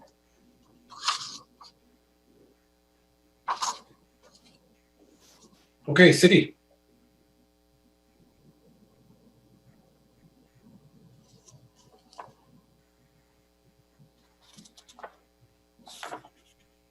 Sue and Megan.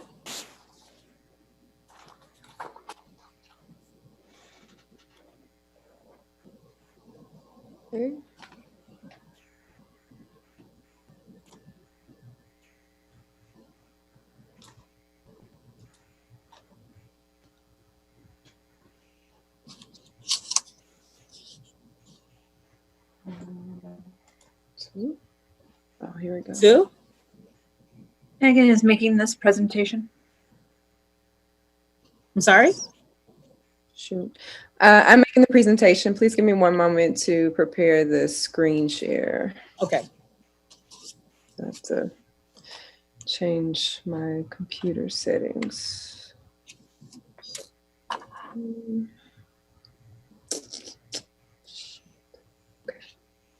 I will be right back.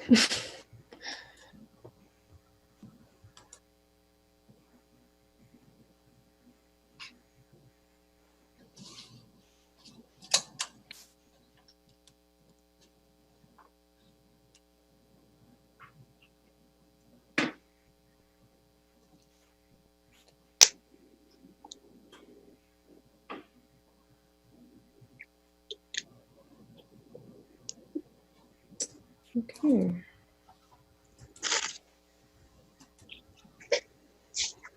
Okay, you should be able to see my screen now. You see your screen. Okay, good evening. My name is Megan Eccles. I'm a planner with the City of Miami. So I'm presenting 2 items this evening, as Erica mentioned, which is the future land use and zoning for one property located at 4214 Southwest 3rd Street in the Flagami Net area.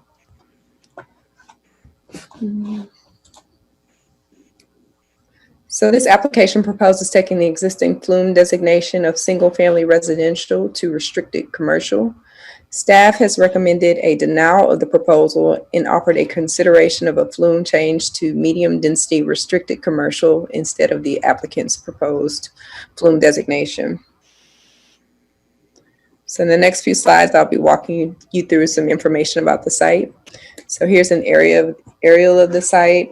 Highlighted in yellow here is the property or the subject property, and it's located in a single-family residential area with close adjacency to the intersection of Southwest 3rd and Southwest 42nd Avenue, which is also known as Lejeune, which is a major artery and commercial corridor in Miami. Taking a closer look at the site, you can see the characteristic of the single-family neighborhood on the left side of the screen and the adjacency to some of the taller commercial buildings along Southwest 42nd Avenue. This is a view of the existing structure on the site. And then here's a view of Southwest 42nd Avenue, looking south in close proximity to that intersection that I mentioned prior.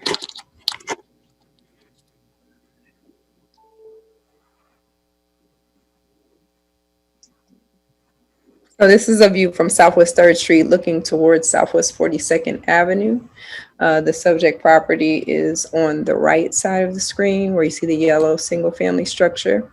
And this has a flu category of single family. Directly across Southwest 3rd Street, you'll see a fence and barrier. So there's a single family home there, which is also a single family designation.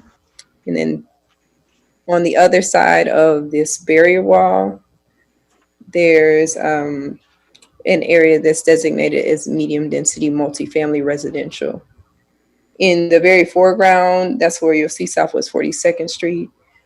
These 2 commercial structures are zoned as restricted commercial.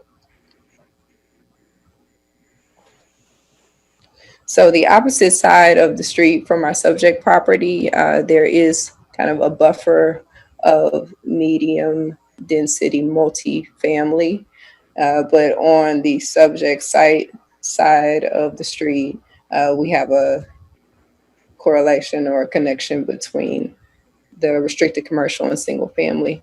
And here's a kind of aerial map view of that.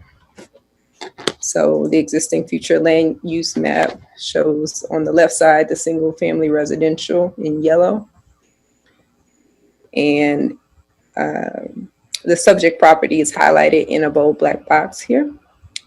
And it's directly adjacent to the restricted commercial corridor in red. Directly to the north of that black box is medium density multifamily. And this boundary of this group of medium density multifamily does kind of hit right at the center point and like bisects the subject property.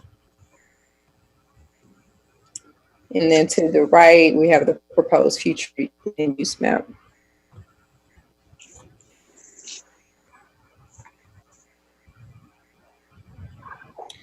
So the planning department conducted a study of the existing land use within a 1/4 mile area using Miami-Dade County property appraisers data. By address, we found that over 83% of the properties within the area are residential in nature. Staff also conducted a concurrency analysis, which is required by Florida statute, to determine the presence of adequate public facilities to support potential development under the proposed change. There was a pass on all services with the exception of recreation and open space. Then lastly, for the flume analysis, we analyzed the proposal's consistency with the goals and objectives of the comprehensive plan. Staff has found that there were consistencies and inconsistencies amongst the goals, objectives, and policies. Specifically, there was inconsistencies with MC&P policies that consider the incompatibility of land development and encroachment of incompatible uses on existing neighborhoods. So moving into the recommendation for the flume amendment, staff is recommending that the board deny the applicant's proposal for restricted commercial and consider a more appropriate and less intense flume designation of medium density restricted commercial. Staff finds that in light of the abutting single family residential designation to the west, medium density restricted commercial will be more appropriate for a transitional buffer between the restricted commercial to the east.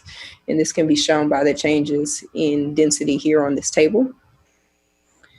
Staff also proposes that the medium density restricted commercial would also prevent the incompatible higher intensity restricted commercial from encroaching into the existing neighborhood. So now I'm going to transition to the second item of the presentation, which is the zoning for the same location at 4214 Southwest 3rd Street. The current Miami 21 zoning is T3R restricted suburban, and the applicant is proposing a zoning change to T4L limited general urban.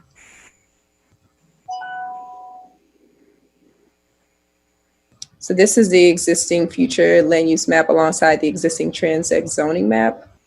By comparing the two, you can see that T4L to the north of the subject property is paired with a flume of medium density multifamily residential.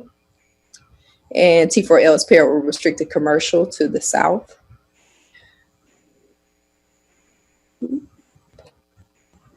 Our correspondence table shows that T4L works with any of the future land use categories from low density restricted commercial, so here on down.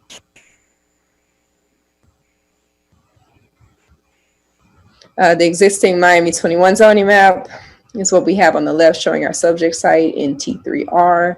It is in a red box, and the applicant's proposal of T4L.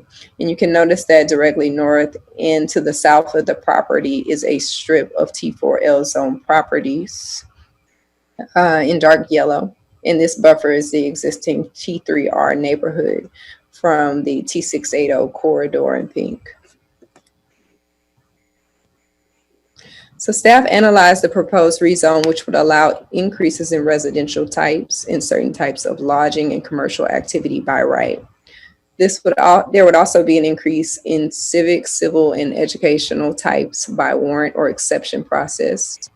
This analysis is further described in your packets. Staff also compared the development standards of the existing and proposed transect zones. Massing and scale of possible development potential would rise in density, height, and lot coverage. And this analysis is further described in the packets. As a portion of the proposed application, the applicant has proffered a restricted covenant. The restricted covenant should be attached to your packet. The applicant has included the following restrictions on the development of the property. So a minimizing of the lot coverage, increased setback lines that are higher than the existing requirements for T4L, and the property would likely be used for ingress or egress. And then the property and the adjacent property to the east, which is on Southwest 42nd, will be developed with one building on those two properties. They are also proffering the following public benefits. It would be local job creation, a contribution to the city tree fund, public art inclusion, and a contribution to the public art fund to support Kinloch Park Elementary School. The final portion of staff analysis, which is fully outlined in the packet, is the rezone criteria from Miami 21. Staff found that this application is consistent with all rezone criteria.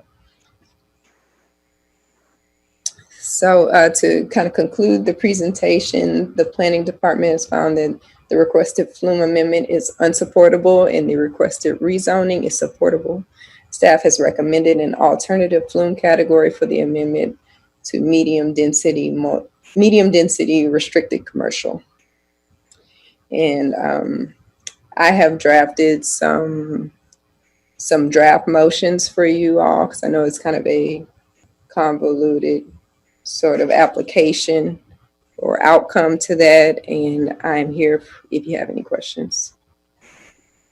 Thank you. Is the applicant available?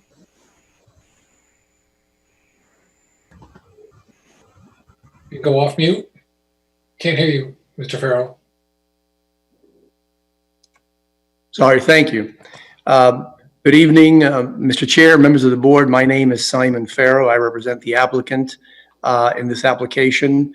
I want to thank staff first for all the work they've done on this project. This application was filed in May of 2019, and this is our first public hearing. It's been almost over a year since we filed the application. It's been through a number of reviews by different planners. It seems that your planners are very popular with other localities that want to hire them away. So I do appreciate the work that has been done on this project. This is actually what I consider a simple application. It's requesting a zone change on a parcel of property that would act as a buffer between the T68 and the T3. And I'll go into that a bit more. I have a very brief PowerPoint presentation that I want to show you. By the way, we also accept the department's offer or opinion that we should have the flume should be medium density restricted commercial. So off the bat, I do want to say that we do accept that designation instead of the restricted commercial designation that we've requested. I'm going to see see how I can share the screen here. If you'll bear with me.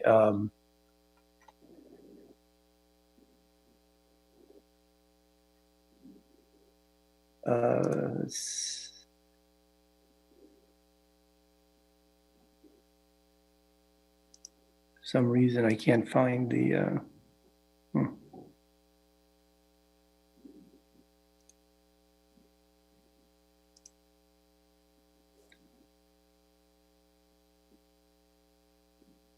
if you will allow me, I went through this in dress rehearsal and it all worked out well.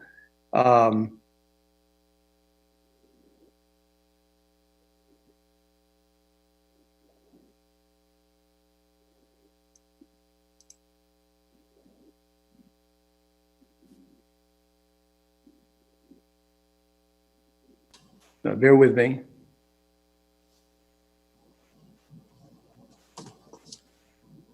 Simon, are you looking for the button to share your screen? No, I'm looking for the actual exhibit to share. Okay. Yeah. So hopefully it'll come up in a minute. I'm not the most technologically advanced person on the hearing here. So bear with me. It worked very well earlier today. I just have a PowerPoint presentation I do want to share.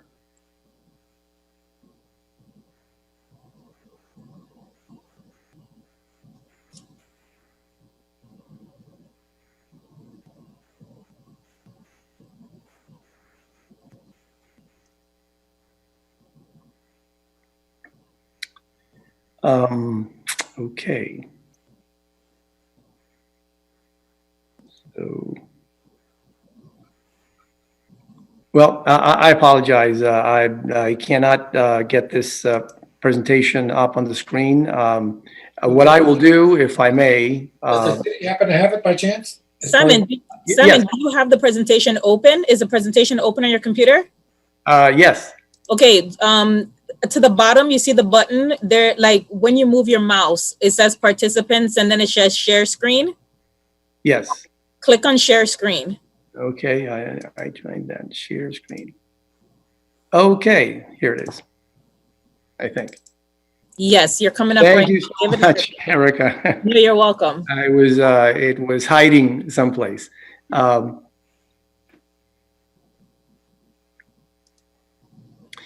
Okay, so this is for application and the property address is 4214. The requests under the application are for rezoning from T3R to 4TL and a land use designation from single family residential to restricted commercial, and a proffer of a voluntary covenant, a declaration of restrictions, establishing a number of setbacks and proffering benefits when developed as an integrated development. The staff recommendation, as you've heard, is for approval on the TR3 to T4L and denial on the restricted commercial, but recommending approval of medium density restricted commercial, and the applicant accepts the recommendation to medium density restricted commercial. The purpose of the request is to create a transitional zoning between the T6 lots that are east of the property, and there's two lots that are T68 that are also owned by applicant, and one of them fronts on Lejeune Road, and the other one is in between the lot before you today and that T68 lot. The property, when I mention the property, I'm talking about the lot that is before you today for the rezoning and for the flume amendment, not the other two properties that are not a part of this application. The property can be developed either independently or as part of an integrated development with the two T68 lots to the east, based on the criteria contained in the Declaration of Restricted Covenant, which I'll go into. The property is a small house. It was built in 1939, and there were some additions in 74 and 75. It's a very small living area, 1,700 square feet. That land is a single-family residential. And as I said before, the applicant owns the adjacent lots east of this property. So here is an aerial that I think gives you a really good perspective of the properties that we're talking about. So in yellow is the property before you today. And these other two lots here, also owned by the applicant, are zone T68. And obviously one of them fronts on Lejeune Road.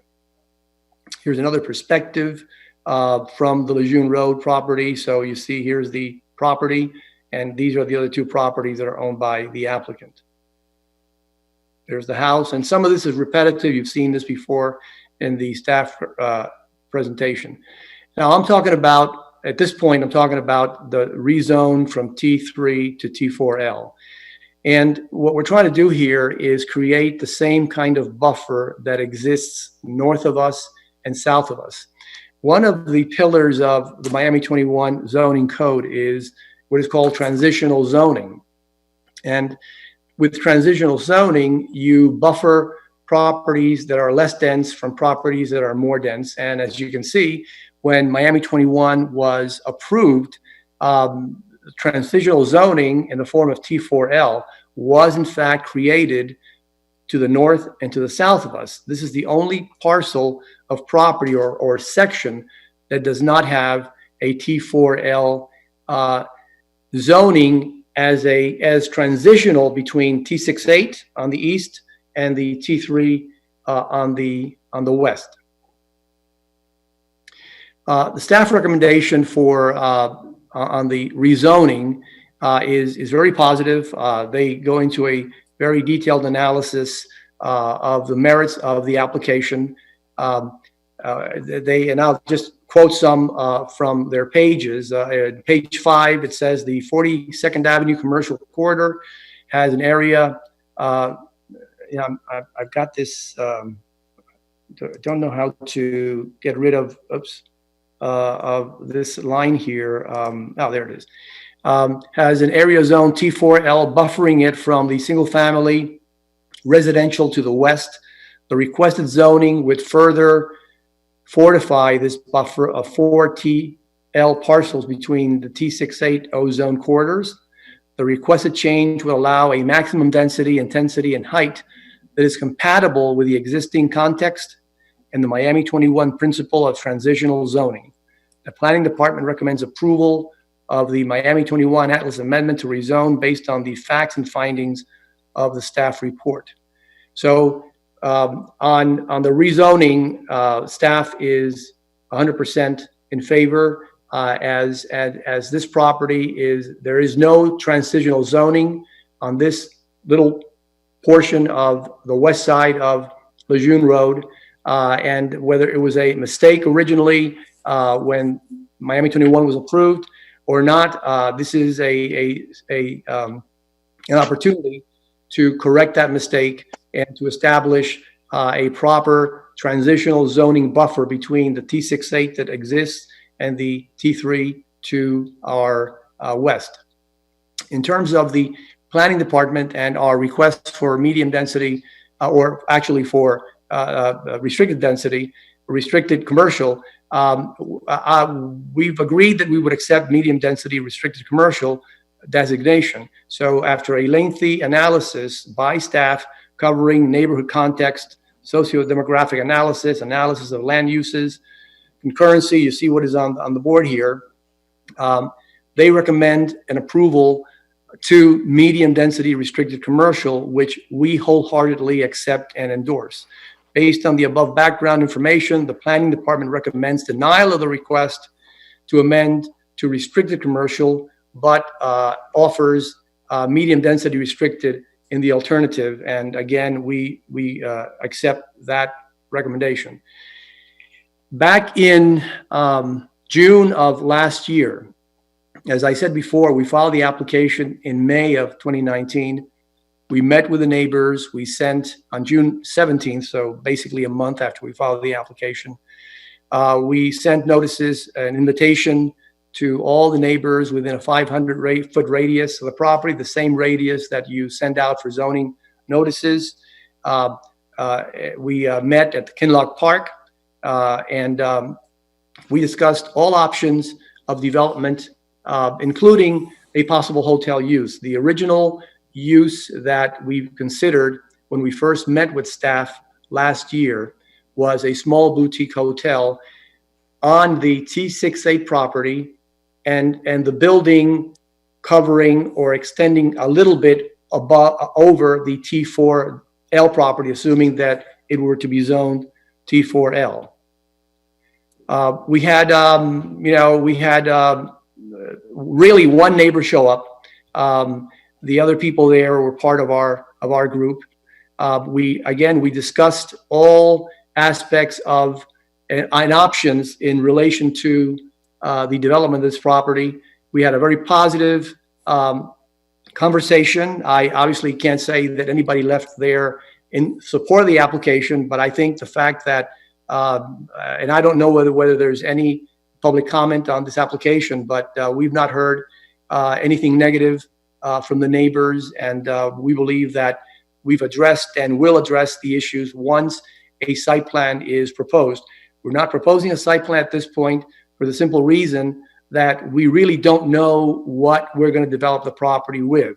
And I'll go into the declaration of restrictions in a minute, which was drafted to allow for flexible development options on the property. So we've submitted a declaration of restrictions, and we've in the whereases, we completely disclose and outline the fact that there are 2 additional lots between this property and Lejeune Road that are T68, and that one of the design options, or one of the options we have, is to either develop this property, if it's approved as T4L, independently, acting as a buffer between the T68 and the T3, or integrating this property to the other two T68 properties in one integrated development.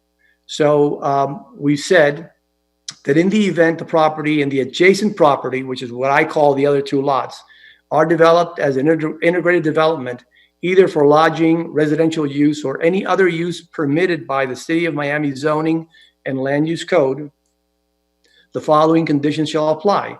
The first one is that the property may be used for ingress and egress to the integrated development and may contain parking spaces screened from public view, as well as a parking ramp leading to a second or third floor parking area only if and as permitted pursuant to the city code as amended and the city zoning code as amended and in accordance with all applicable requirements.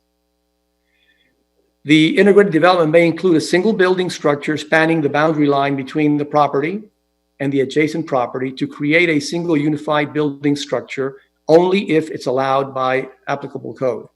No portion of a building on the property, now I'm talking about the lot in front of you today, shall be located closer than 10 feet to the west boundary line of the property. Now that's the boundary line that is closest to the T3.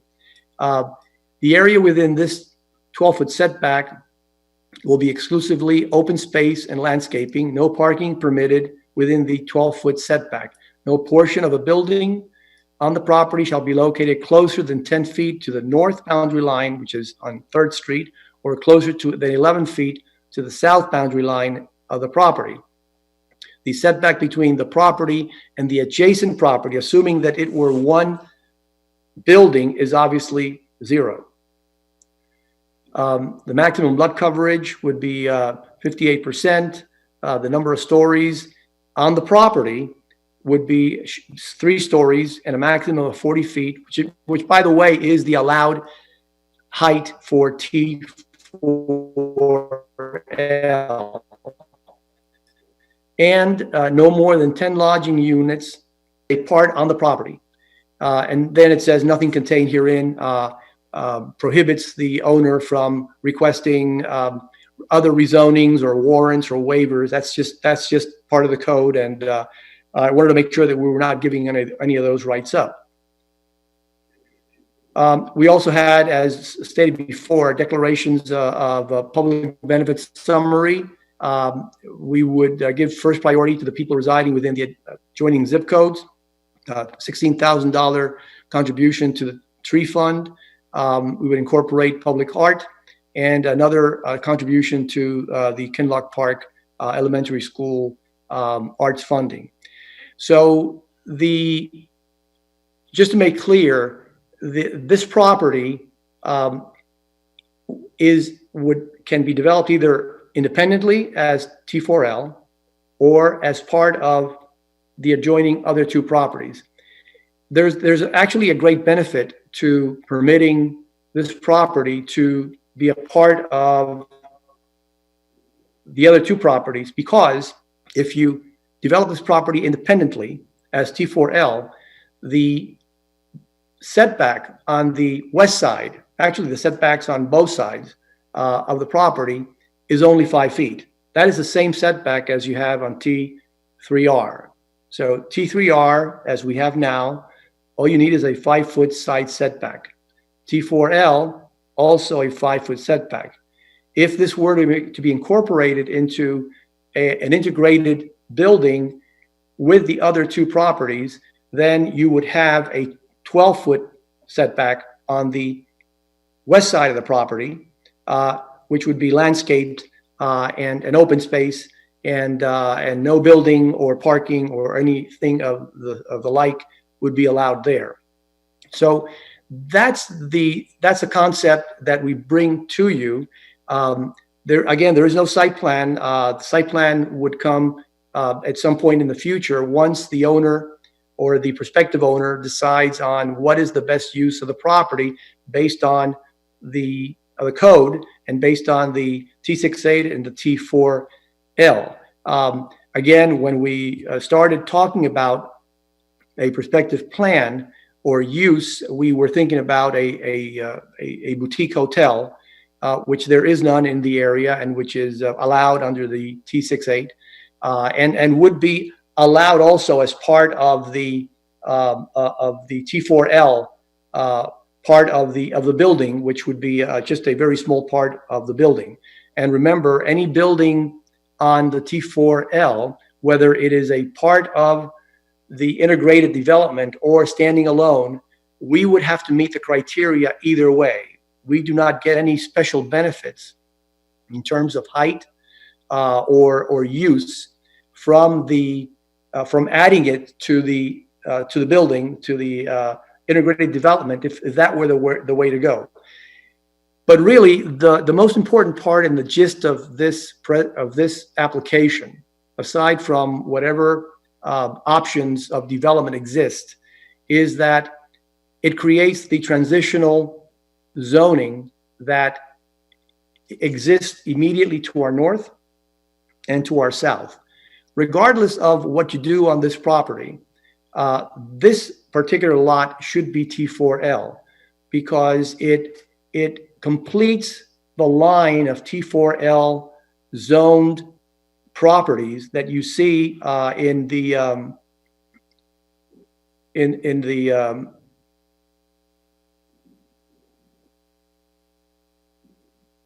this exhibit.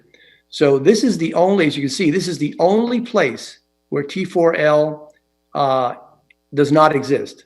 And there's a reason for the T4L buffering the T68 to the T3R. And all we're trying to do here is correct what I believe was a mistake when Miami 21 was approved, where this little part here was left without T4L. Now, one can say, well, you've got a slightly larger T68 property, but frankly, that makes no difference. Regardless of the depth of the T68 property, you want a T4L buffer between T68 and the T3. T68 allows up to 8 stories, maybe even more. T3 is 2 stories. So you've seen in other parts of Lejeune and in other areas of the city where there are no T4 buffers or there are no transitional buffers, where you have a T68 building, which is 8 or more stories, and right next to it you have T3, and you have a single family house that is only 1 or 2 stories high. And that's not the worry. That's really not good planning. Obviously, Miami 21 had to take things as they were and as they existed.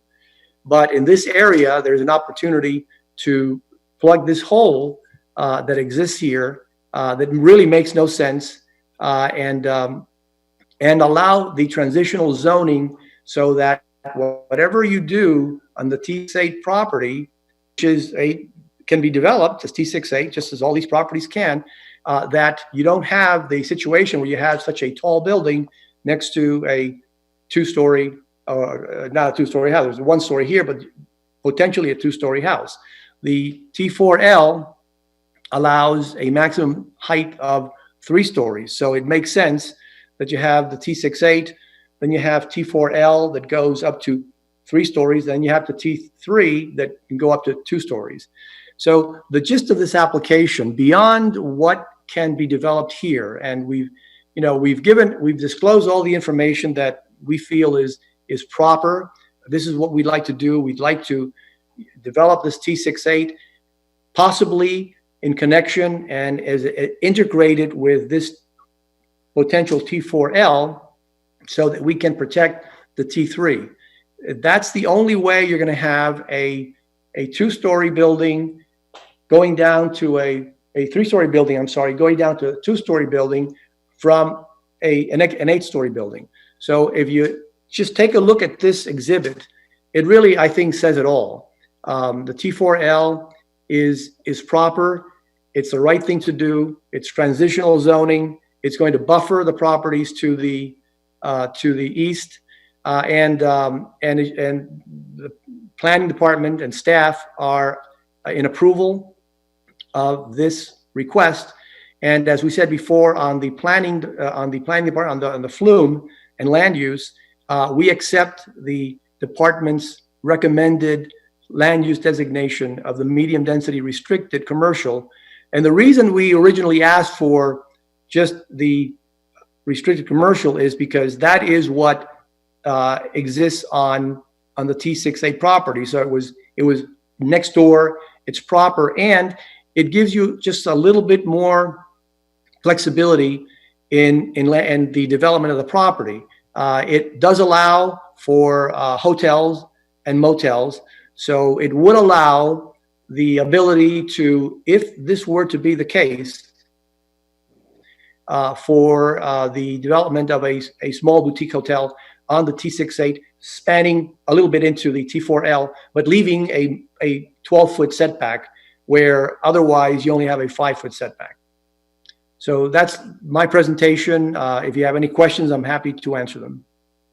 Thank you. And if you could exit full screen. Do we have any public comments, written or at City Hall? Chair, there was a public comment that was sent to the board at 6:46 p.m. regarding this item. I don't recall it. Can someone paraphrase it for me? Was it in support or? Hold 1 second. It's from Lourdes Echemendia, address 4240 Southwest 3rd Street. I would like to express my opposition to the proposed future land use change for the property located at 4214 Southwest 3rd Street. This change of land use opens the door for further encroachment of commercial land use towards existing residential properties located at Southwest 3rd Street. As a homeowner on the street, these are my concerns. One, the impact of increased traffic due to the fact that ingress and egress to future commercial structures will need to be off of Southwest 3rd Street or Southwest 4th Street, as it will not be allowed from Lejeune Road. Number two, the potential for insufficient parking contained within proposed future commercial development and the likelihood of spillover parking onto the bordering residential side street. Number three, the concern of being overshadowed by high-rise development and loss of privacy. I respectfully request that the commission can reconsider allowing this land use change and restudy the negative and detrimental effects of allowing rampant multi-story development with such immediate proximity to long-standing residential neighborhoods. Thank you. And there's no one live at City Hall? There's no one online at City Hall, and we do have the net representative. All right, so I'm going to close the public hearing. If I may, Mr. Chair, if I may just have 1 minute for rebuttal? No, I don't think so. You've had plenty of time to present, and I'm sure you're going to get questions from the board, and you'll be able to weave those in at that time. Does the net have anything to say on this item? No, not at this time. No comments. So I bring it back to the board for comments or questions. Mr. Ziegler? Yeah, just from staff, I'm just looking at the analysis, and I know you've already accepted your recommendation, but I'm just wondering that this one parcel that's left out, why would you not recommend it for the T4L? I'm just sort of curious as what the reasoning was from staff.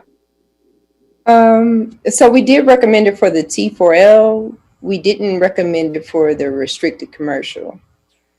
So we recommended it for the zoning, but not for the flume. So for the flume, we did recommend medium density restricted commercial. It's less intense, of course, paired with the zoning on top of it. That is going to give it restrictions, but then the zoning could then be changed in sometime in the future and go up. So we felt like medium density was more appropriate because it allows things like less density, less height, less density and less uses for the most part. Yeah. Got it. Okay. I just want to know. Okay. Thank you. Curious from the applicant, the property east, is it two distinct properties or just one large property that abuts Lejeune? Mr. Chair, that's Chair? Mr. Chair, there are two separate lots. There are two separate platted lots. And then you're asking for the third lot along Third. to be changed? Well, what we're asking is for the T4L as the same buffer that exists to the north and to the south of us. And again, I appreciate the comment by Ms. Chimendia, but the fact is that T68 is at the corner of the block, and T68 does allow some development, regardless of whether this property is zoned T4L. So couldn't the second lot be used as the buffer? Well, it's T68, so T68. You could downzone that, and that would align with what's above it and what's below it. Well, you don't. You're saying it was a mistake. It sounds like the mistake should have been that maybe that tiny lot should have been the buffer. Well, Mr. Chair, I don't know what happened when Miami 21 was approved. It's possible that these two lots were already commercial, and they had to give it a T68 because that's basically what they did. In many parts of the city, many of the lots fronting on major highways were commercial of some sort, C1, C2, and in order to maintain, some semblance of normality and frankly not be accused of a taking, the city then granted these lots T68. So T68 is, these lots are allowed to be developed to the full extent of the T68 under the code. I get that. You could play it either way. I mean, there seems to be an available lot that could act as a buffer. But if you do that, then you're asking a property owner to greatly diminish the value of the property and the ability to develop the property in accordance with the law, in accordance with what they have. I understand. I was just pointing out that lot. I appreciate it. Fits very well in the alignment and not the big push over into the residential area. Mr. Parrish. I have some questions for staff. Looking to both the north and the south in if you brought that diagram up, behind the frontage, which is the commercial, what is the existing flume category? Would you mind north and south? Mr. Farrow, one of the diagrams of the area, just so that the one with the circle with the different colors, the light brown and the yellow, and it's got a big circle on it. Are you asking me to put it up again? No, I'm asking for the staff. Okay, I'll do it. Okay. Okay, that's good. So the light tan, the kind of the darker yellow. Yes. It's T4L. What's the flume under that on both north and south? So what's the land use designation? Here. So this is existing future land use on the left and existing zoning on the right. Okay, so it's so some of them, like the ones to the north side, they have medium density multifamily residential. And on the south side, there is no. Some of it is it's all restricted commercial there. Okay, so then you're suggesting that it should be multifamily restricted commercial. Medium density restricted commercial. Medium density restricted commercial. All right. So my next question is, this is the typical problem we've had where we're reviewing Miami 21 10 years later, where they did, as Mr. Farrow pointed out, you had commercial under the Miami 11,000 right next to residential, and so the drafters of Miami 21 had to work. So they didn't get into the takings issue. They had to do the best they can, and now we're in the position of the Planning and Zoning Board trying to rectify some of these inadvertencies that were left.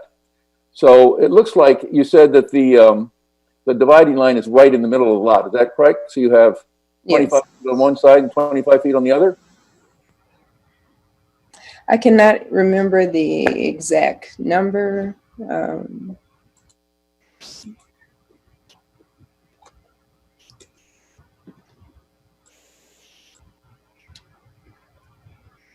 Well, Mr. Farrow, let's just assume it's 25 and 25. It looks like it's right. I think it might be 50 and 50, honestly. And No, those are 50-foot lots, aren't they? these are 60-foot lots, sir. 60. So it's Yes. 30 and 30. I mean, if it's right in the middle. Yes. So where I'm going with that is the problem I have with a lot of these, with programs like this, when you bring them before us, is that the residential lots that are going to be adjoining, if we rezone and change the density, it's not so much the number of units. The traffic is always a problem, but it's always the height. Because if you're in a single story or a two-story T3 house, all of a sudden your light is blocked, your air is blocked, you're looking at a big blank wall. So you're saying you could give a 12-foot buffer or a 10-foot buffer to help rectify that situation. But to me, looking at this map and looking at the differences in height, yes, you are T6, you're allowed to do whatever you're going to do unless as of right, but you are asking for a rezoning so you can expand your property. So it would seem to me one solution we could be looking at would be to make half of that lot, 30 feet of it, be your T4L, and then you could have the medium density restricted commercial, and then the westernmost 30 feet of that lot should remain T3R, and that would protect both the houses to the north, to the west, and to the south from an additional encroachment into their neighborhood with a bigger building than they ever bargained for when they bought their properties. So I know it would not be what you would like, but it seems like if you're offering 10 to 12 feet as a buffer anyway, maybe the best solution that I could support would be to say, we will follow that line that's already shown on these maps, and wherever that line lines up straight through is everything to the west of that will remain T3R, and with the restrictions that to protect the neighborhood, which is, of course, as we said many times, is the #1 intent of the Miami 21 code by itself. And this is what we're confronted with every time projects like this come before us. You say, well, we're entitled to build a large building, but the impact on the neighbors, because of the deficiencies of Miami 21, continue to get exacerbated and make it worse and worse on the neighborhood beside it. So that's my comment on that. Staff answered my question, but I'd like to see that, like Solomon, I'd like to see this lot split in half. Half of it left T3R, and the other half can be T4L with the flow change. May I make a comment? You can, yeah. Okay. I mean, if the chair wants you to, if you're answering I just made a statement as what I'd like to see. Are you asking a question, Mr. Parrish? No, I'm not asking a question. So Okay. I'd like to hear from other board members. All right. Anyone else got their hand up? I don't see anyone.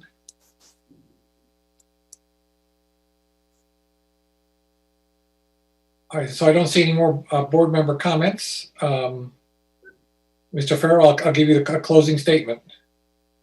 Thank you very much. Mr. Manager, I appreciate you're trying to find a Solomonic solution, and I think first of all, I'm not sure, but I don't know that I'm just talking out loud, that the code allows two different zoning categories within one platted lot. It would be highly unusual. I've not seen it before, and it would probably wreak havoc on any development that you have there if you have two zoning categories within one platted lot. What we're trying to do is achieve the same thing that you're talking about with these setbacks. Because again, the fact that those two lots exist, T6-8, they're there and they're going to be developed, and they may be 8-story buildings, and in fact, and the entrance, the access is always going to be off of 3rd Street because that's what the code requires. Now, I'm not that concerned about traffic because regardless of what you do there, whether you do it on just the two lots or the two lots plus this lot, traffic is always going to go to Lejeune Road. So I'm not very concerned about traffic going west through the neighborhood because there's really no place to go. You may as well just get off on Lejeune Road and go where you want to go, to the airport, to Coral Gables, wherever you want to go. That's where you go, Lejeune Road.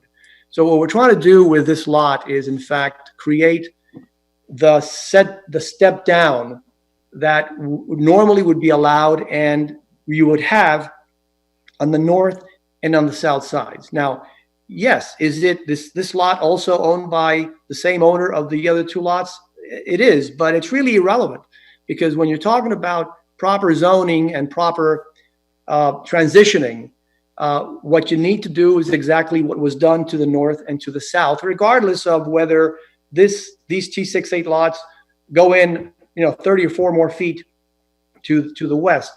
You want to create that buffer because if you leave this lot T3, this lot ultimately is going to get developed as it is now, actually, with a single family home. And this single family home is going to have an 8-story building next door. So it's going to be 8 stories and 1 story. And if this lot ever gets developed, maybe 2-story. So the whole purpose of transitional zoning is to avoid that huge disparity between height and intensity that you actually have right here, with this T3R lot. And that's the reason that we're asking for T4L, so that regardless of what you do there, you have that transition. Okay, thank you. So, Mr. Farrell, Mr. Parrish. the reason Mr. Parrish. there are other solutions, and I wish staff had, maybe they did bring them up to you. I know other places in the city, in particular in Coconut Grove, there are what's called liner buildings, and 30 feet, if this is in 30 feet, we would avoid the problem of having 2 different zonings on one lot. You could do a liner building that would be 2 stories high on 30 feet of that lot. And that would be the buffer, a better buffer than you're providing by doing the whole thing T4L. So again, we're trying to correct a situation that Miami 21 has provided with us many, many times. And better solutions have to come up to protect the adjoining T3 neighborhoods. So you could do a liner building. I don't know whether we could split the zoning in half or not. I wish staff had explored that. I wish they'd explored liner buildings, but certainly on 30 feet, you could do a 2-story liner building that buffers that better than what you're providing in your plan. We have no plan at this point, but just the declaration.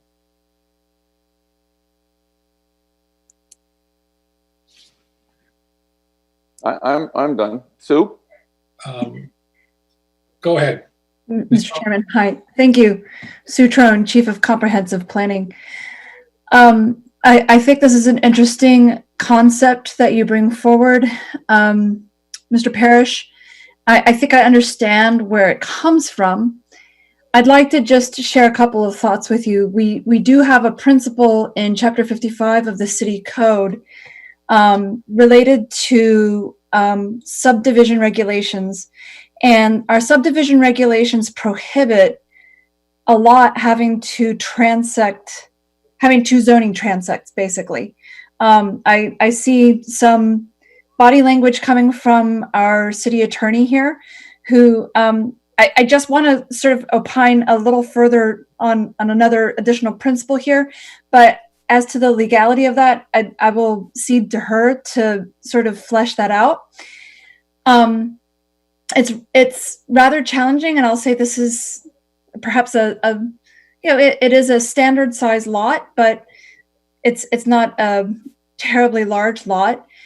Perhaps to achieve what you're talking about is something that you might coax from someone through discussing voluntary proffers. That said, if you would look at the map that Megan had shown, she had a slide.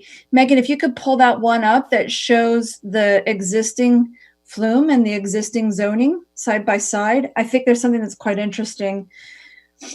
Because you could kind of see that sort of the principle of buffering is in effect, and it's essentially following our parcel lines, and that line is not a straight line. And perhaps the easternmost boundary of the subject parcel is correct. You can see where Megan just had her mouse. That's with the westernmost boundary. So what we haven't achieved with the desired principle of successional zoning through this is a straight line, but you do have a buffer.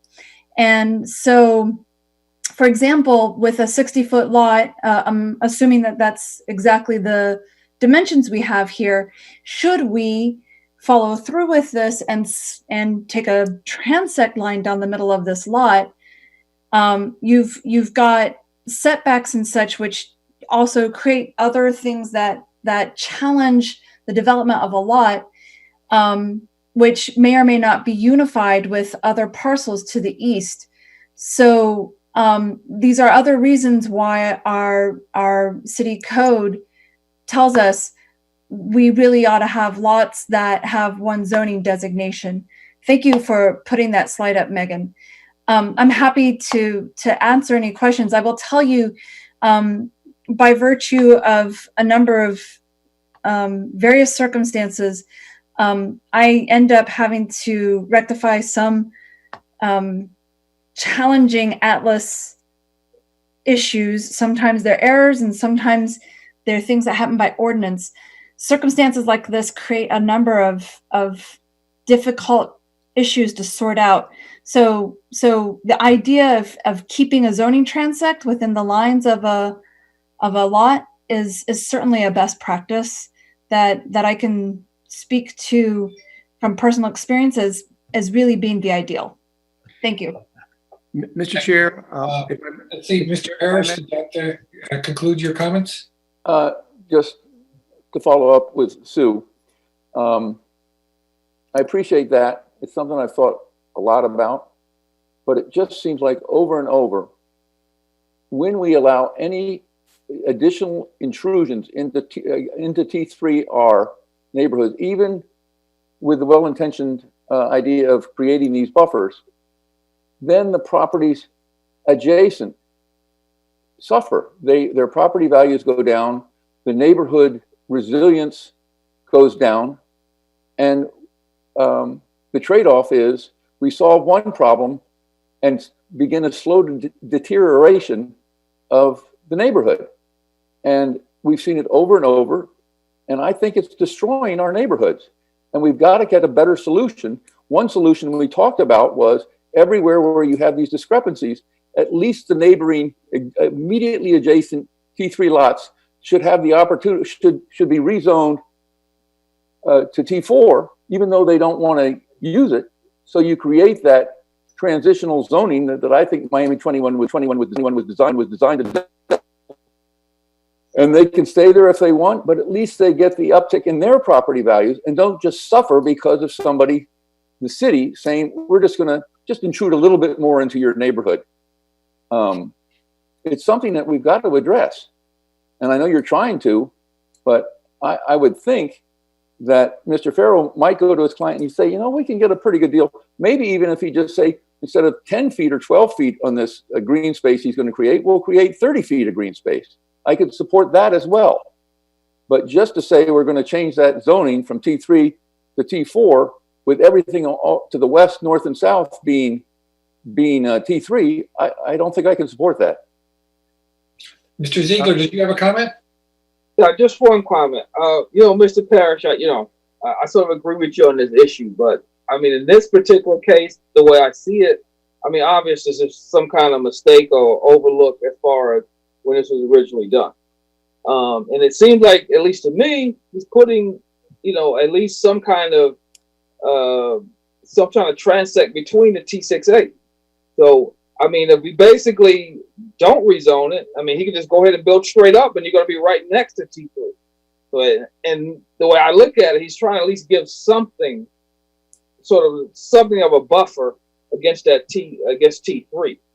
But I mean, like you said, it was just a situation. It looks like it was a mistake in the city or overlooked or whatever the situation is.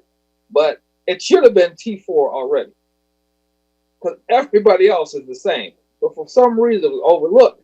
And if that had been the case, he probably wouldn't even be here, or we'd be looking at a different project. So the way I look at it, it's like, and I understand that trying to fix all these problems on a comprehensive basis, I don't think it's possible. Probably the way Sue is looking at it, you got to do it sort of individually, one at a time, or as they come towards us. But the city it's already done now, and all the mistakes and everything else that's involved is already here. So it's a matter of trying to sort of, on a case by case basis, try to correct it, or at least get some kind of semblance of something being fair. And to me, it looks like that's a nice transition. That's just how I look at it, and that's my comment. All right, would you like to make a motion, Mr. Ziegler? Mr. Chair, would you allow my client to make a very brief comment? No, we've closed the hearing. Mr. Ziegler or Mr. Gersten, go ahead. I'm sorry. Can't hear you, Mr. Gersten. Yeah, sorry. Yeah. No, just real quick. I know it's remedial, but the max height, not the height of the building, but the height of the roof on a T3 versus a T4. What is the feet? If at the apex of whatever max roof you could build, do you have that readily off the top of your head, somebody?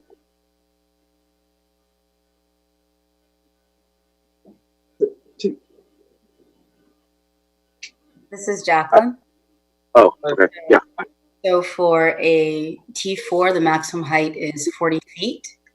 And I need to double check on the T3 if it's 25.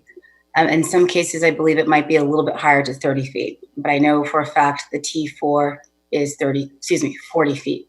Give me a second. And that's 40 at the top height of whatever you would.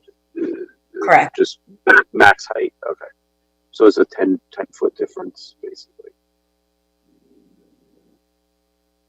All right, Mr. Ziegler, were you going to make a motion or?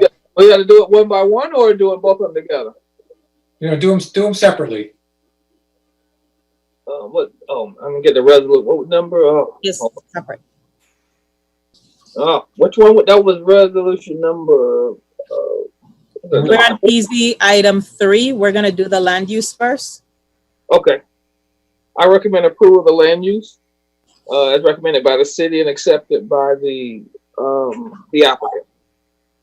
I would second that. Is the second by Mr. Gersten? Yes. Thank you. I show it's recommended by denial. Was there proffered a different one? Just make sure we put that on the record. So, Wait. I'm sorry. Good. Oh, sorry. What was the recommendation?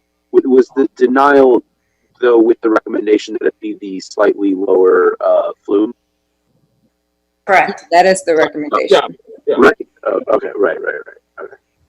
Okay. So we have a motion and a second by Mr. Gersten. To accept it. Right. Okay. Yes. To medium density. So what is the category going to be now? The flume category we're in. Medium density restricted commercial. Restricted commercial. So it's the lighter. Medium density. Yeah. Call roll, please. Okay, so this is a motion to approve the land use from to medium density restricted commercial. Member Ziegler? Yes.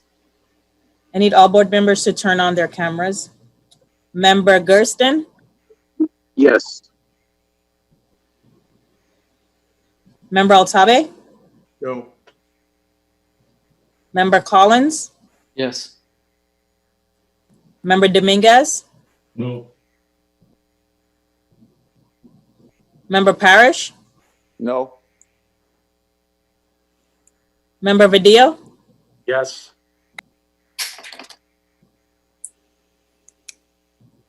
Member Torrance? Vice Chair Torrance?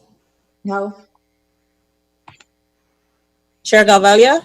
No. Motion fails 4-5. And now we need a motion for the rezone. Yeah. I recommend approval for. I have a question on the rezone. Sorry. So now if this gets rezoned, does the underlying land use then not allow it though? Right.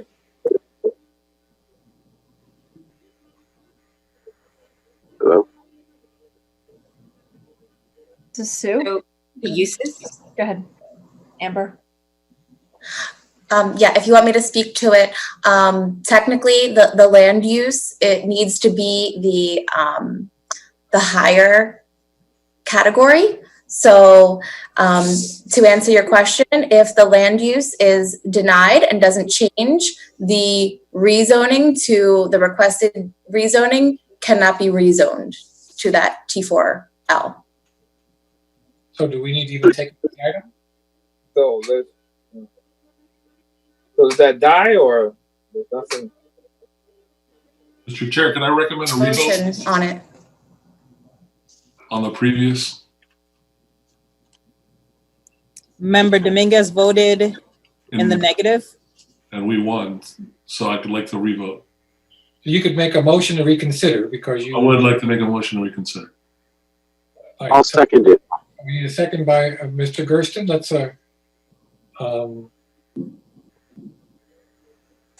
call the roll. I'm sorry, who was the second? Mr. Gersten? Me. Member Dominguez? This is Yes. a motion to reconsider.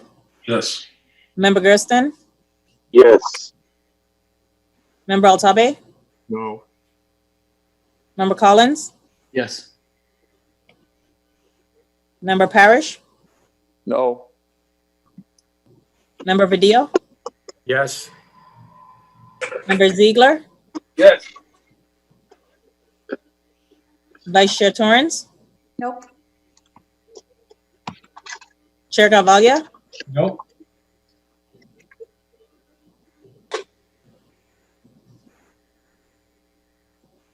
I'm missing someone.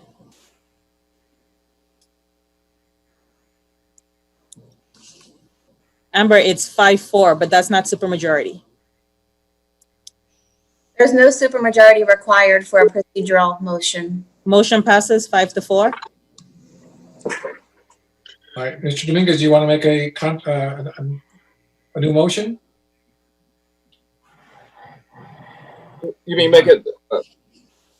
Well, I'm just saying we're now back to where we were. So, is there a new motion, or do you just want Mr. Ziegler to proffer his motion again? Yeah. I'll proffer his motion again. All right, go ahead. I'll Mr. You want me to do it? Do it again? Yes, sir. Then, yes, I recommend that we approve the FLUM that was recommended by the city that's been accepted by the applicant. And do we have a second? I would second that again.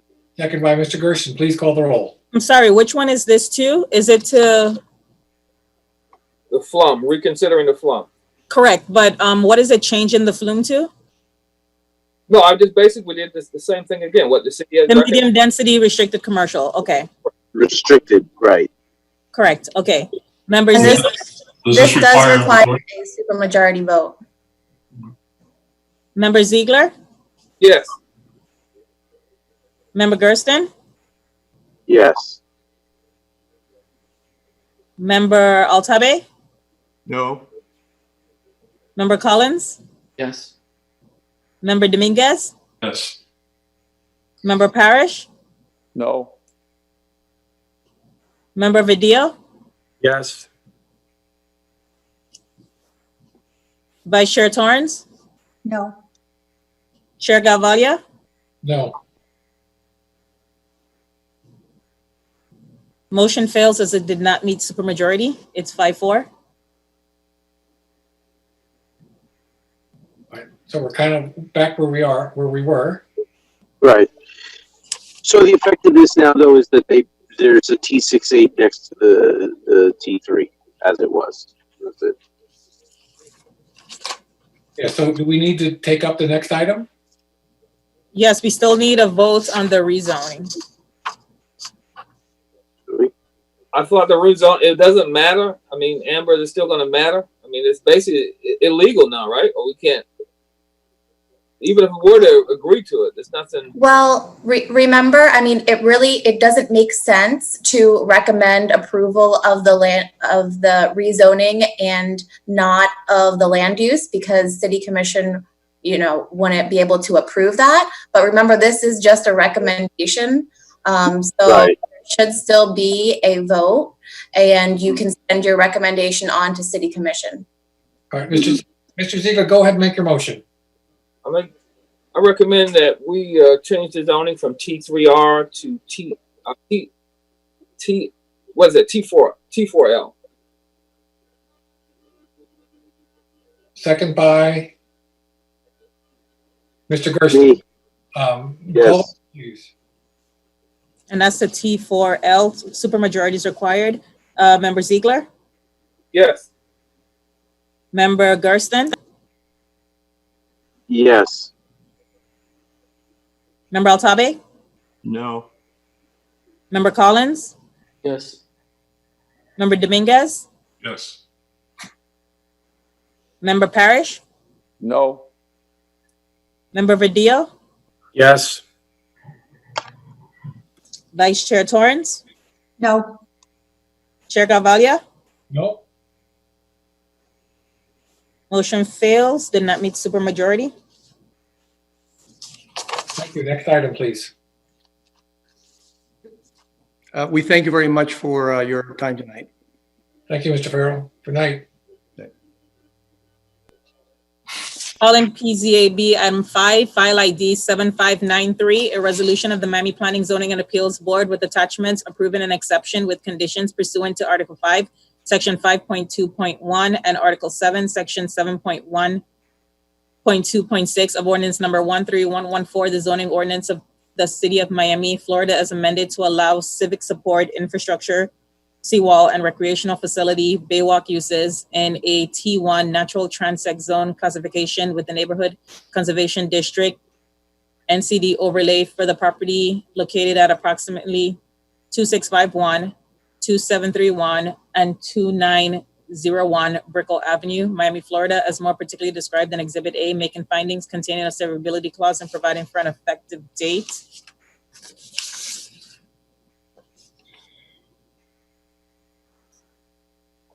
City?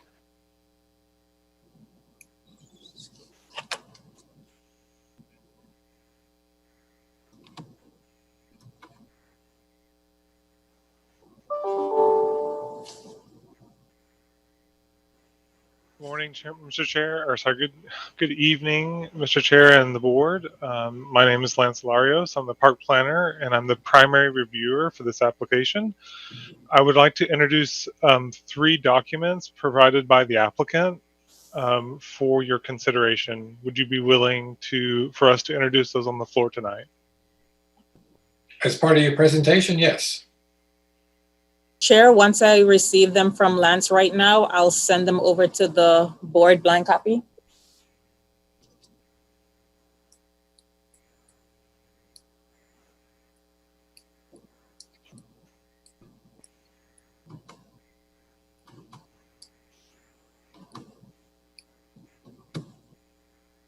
Documents have been submitted.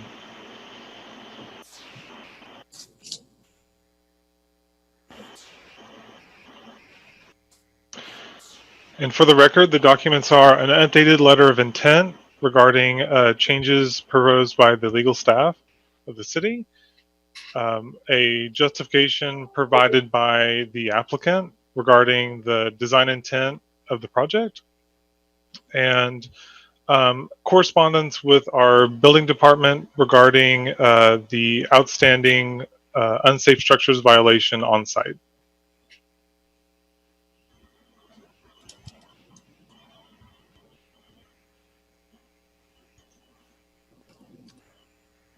All right, are you going to make who's going to make the presentation on this for the city?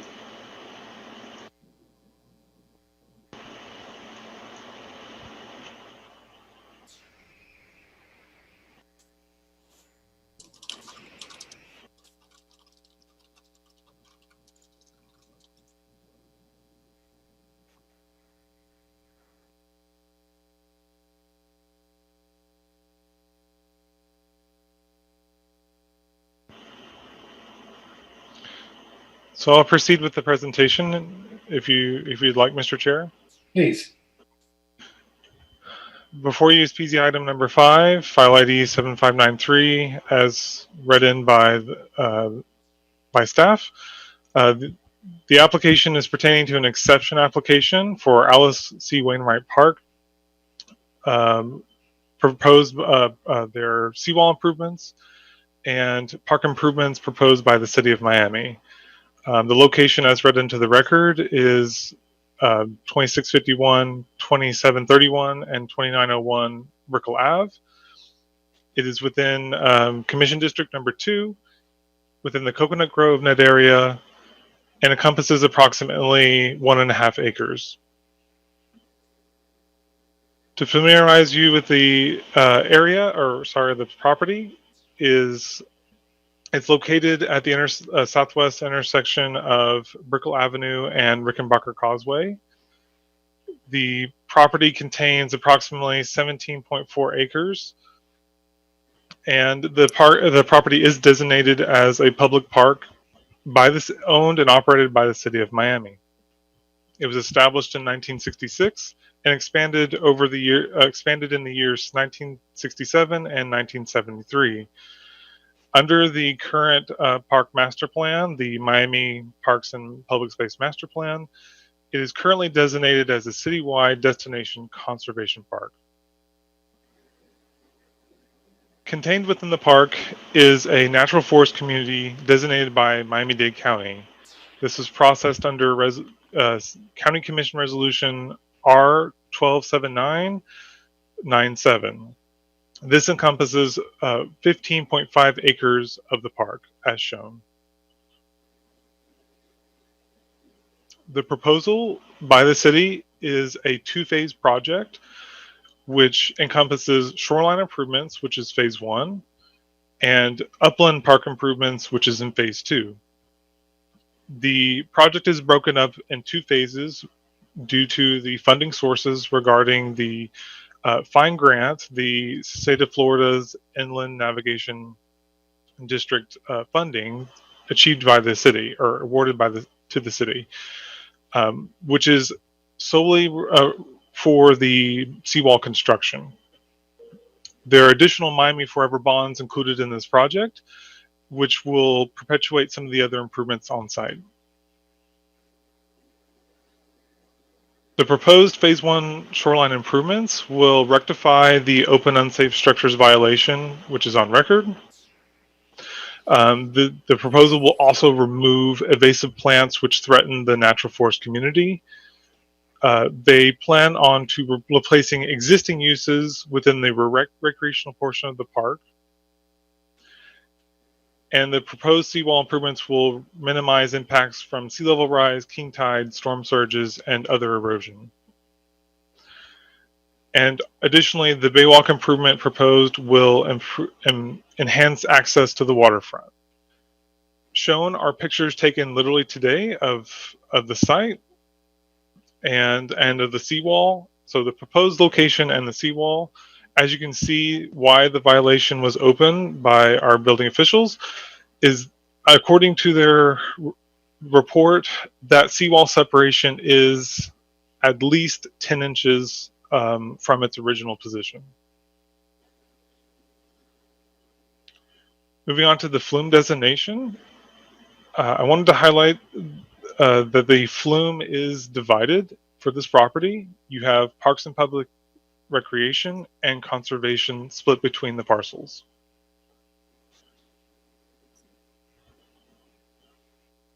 Upon reviewing the Miami Comprehensive Neighborhood Plan's goals, objectives, and policies for this project, all were found consistent.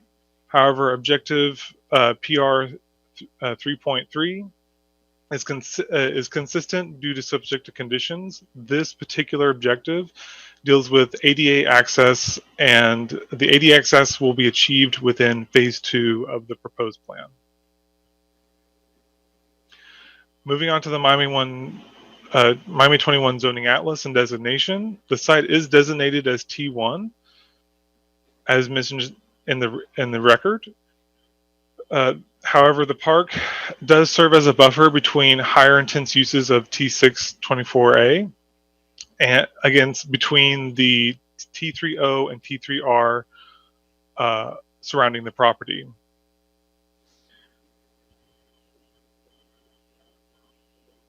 Article 4, Table 3 does not allow an exception. However, under Article 5, Section 5.2.1.a, or sorry, point 2, sorry, just Section 5.2.1, allows for an exception for approved project or for improvements that solely protect the natural elements of the site and provides the list below.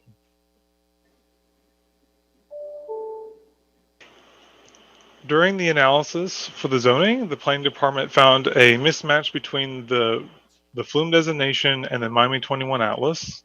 The Miami 21 zoning atlas assumed the entire park, based on its designation, would be under the T1 conservation designation.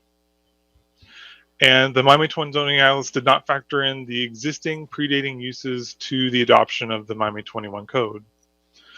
The proposal does seek to replace existing civil support infrastructure, which is the seawall, and the recreational facility uses, which will be the Baywalk, proposed Baywalk, and which these elements meet or exceed the standards and guidelines set by Miami 21 code and other adopted documents of the city. In evaluating the consistency with the code, there were 8 criteria crafted, supported by Article 5, Section 5.2.1 and Article 7, Section 1.2.6. If the board would like, I can go into detail about these consistent findings.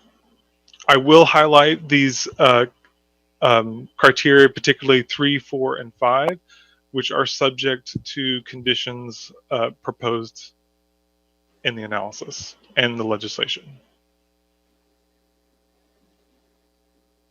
In particular, the seawall height that is proposed is 7.26 feet NGVD, and I apologize, I do not know what that stands for. But we do have city staff available to further explain this. The existing standard is 6 feet, and the department, so the Resiliency of Public and Public Works Department reviewed this and found that this is acceptable. And we do understand this is slightly less than the standards presented to you on the first.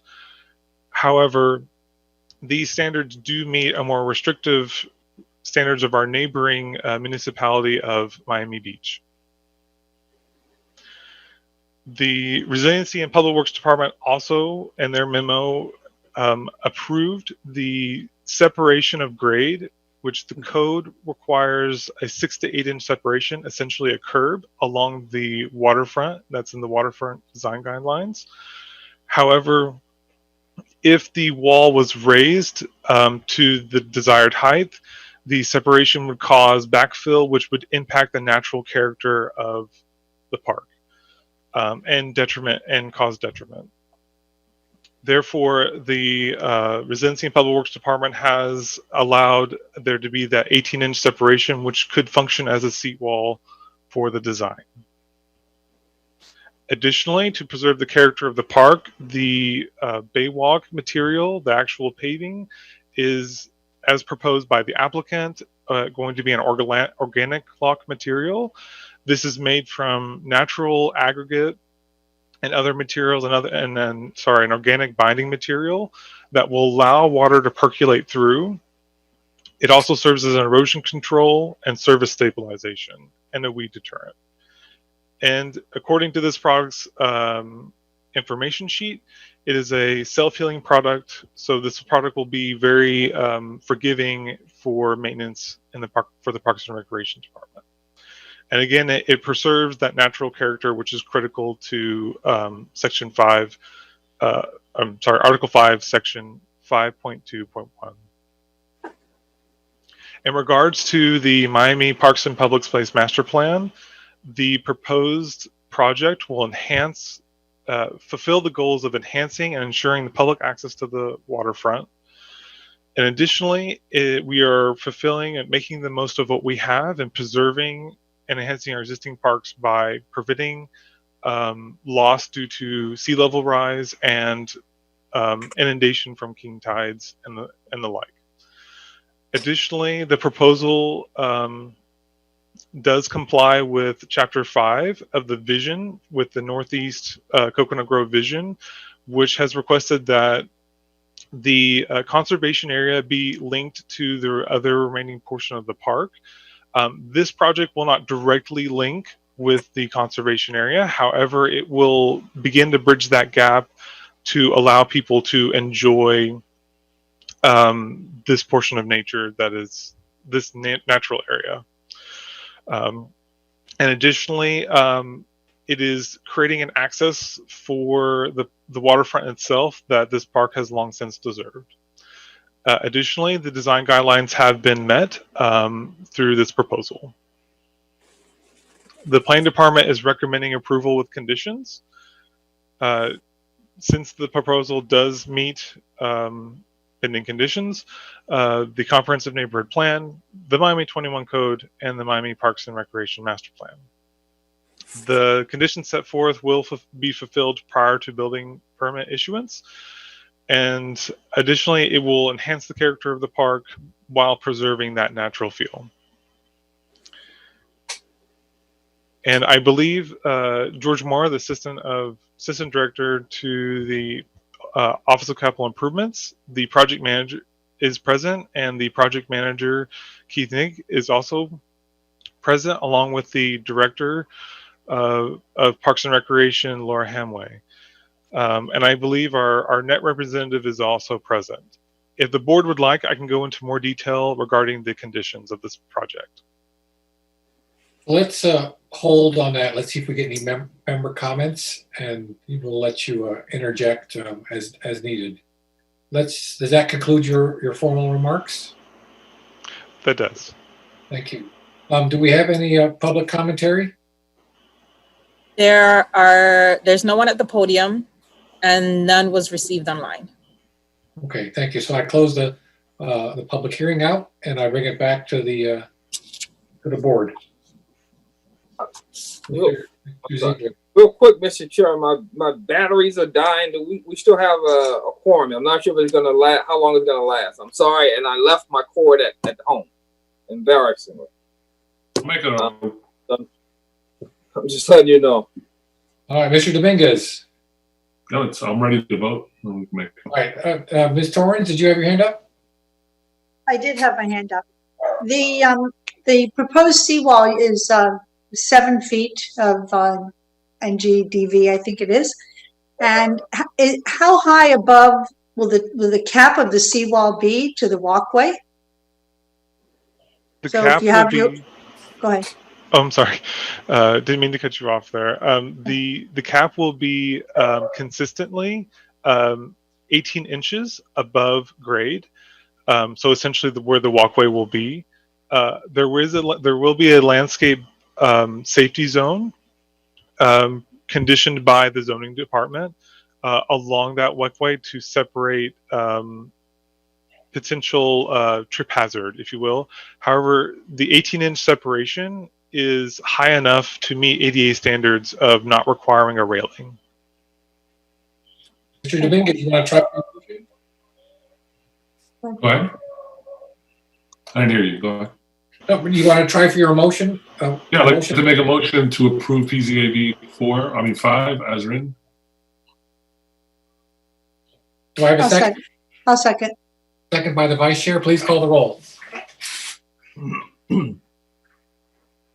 Member Dominguez, Yes. Yes. Vice Chair Torrance, Yes. Member Altabe, Yes. Member Collins, Yes. Member Gersten, Yes. Member Parrish, Yes. Member Vidal, Yes. Member Ziegler, Yes. Chair Gavalia, Yes. motion passes 9-0. Thank you, City. Thank you, Thank you Mr. very Checo, for being here for us. Thank you very much.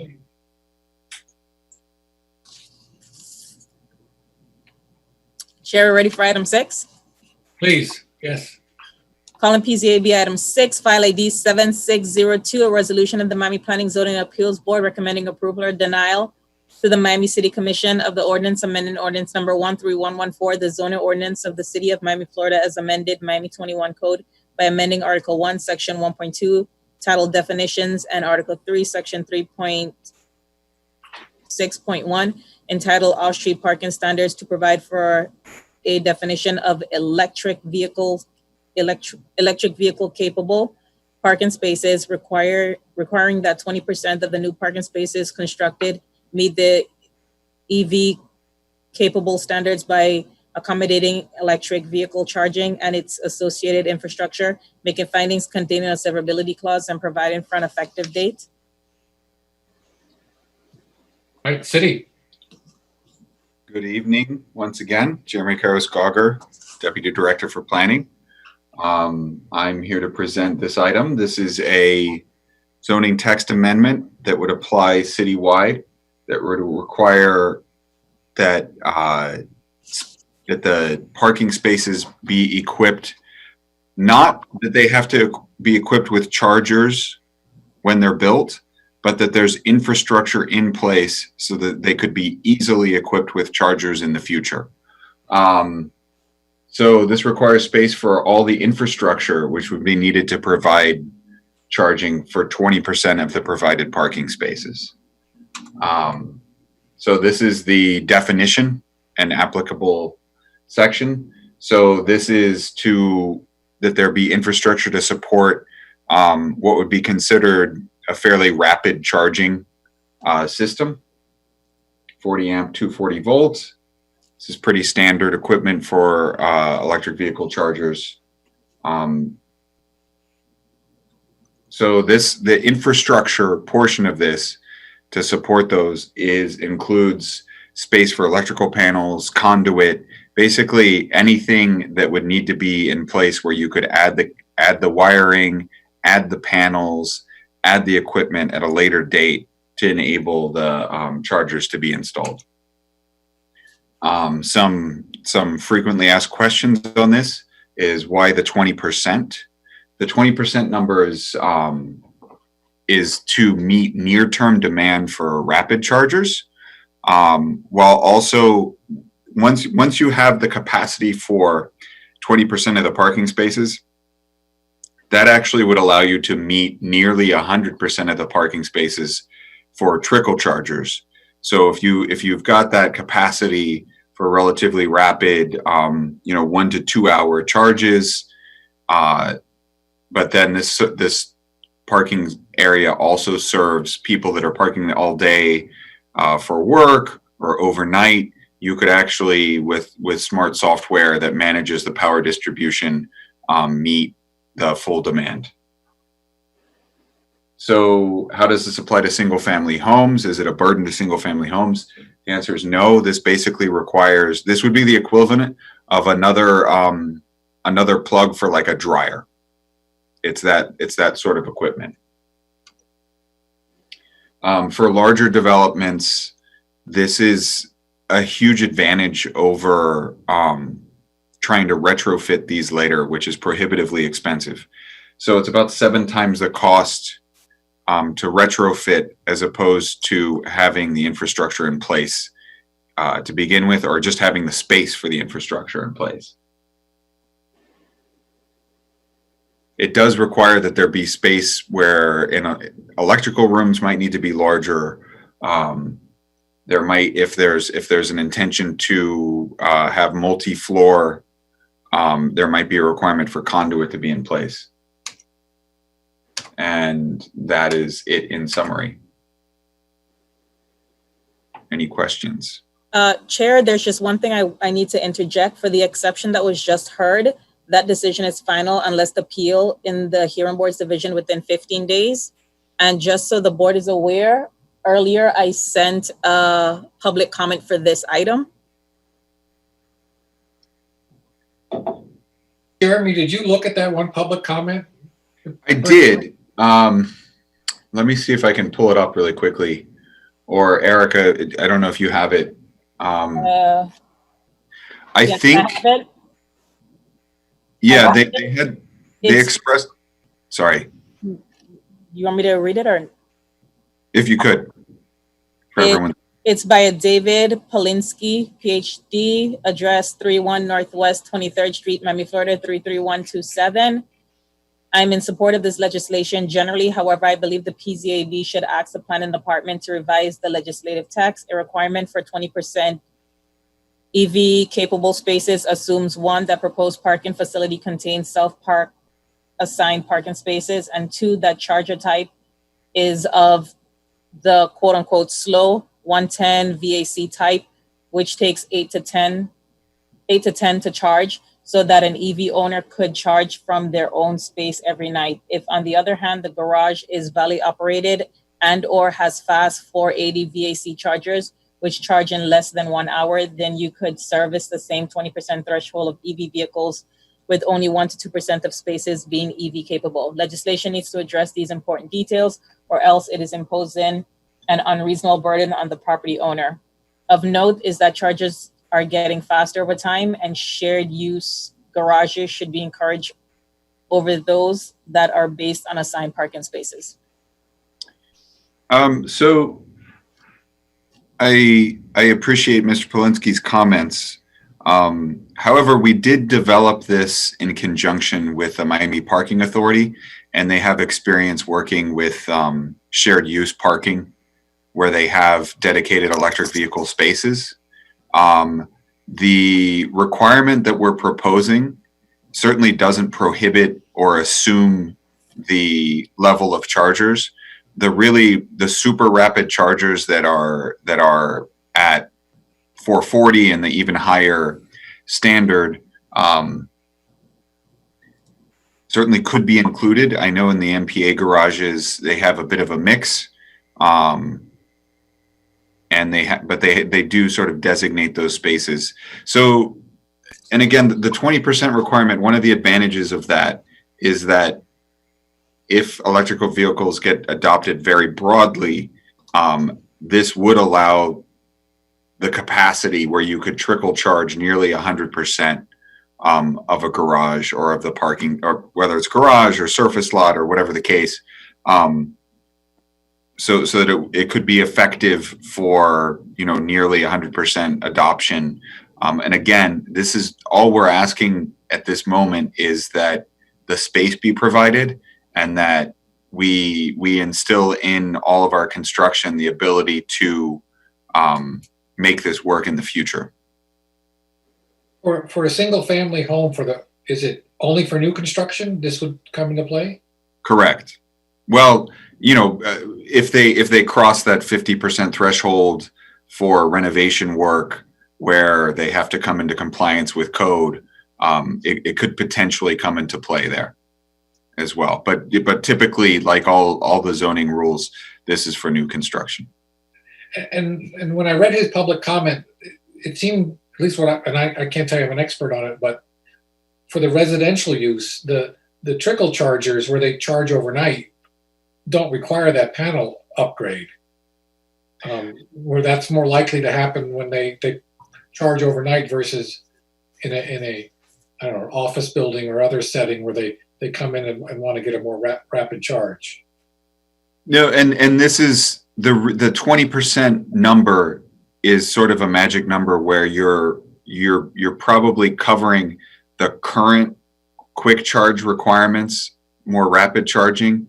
But if you are at that level, that allows you to go well beyond 20% electric vehicle trickle charging. So if you have the capacity for 20% relatively rapid, you definitely already have the capacity to do almost or 100% of trickle charge. And so that's one of the reasons we arrived at that 20%. I wasn't paying attention. Did someone have their hand up? Mr. Gersten.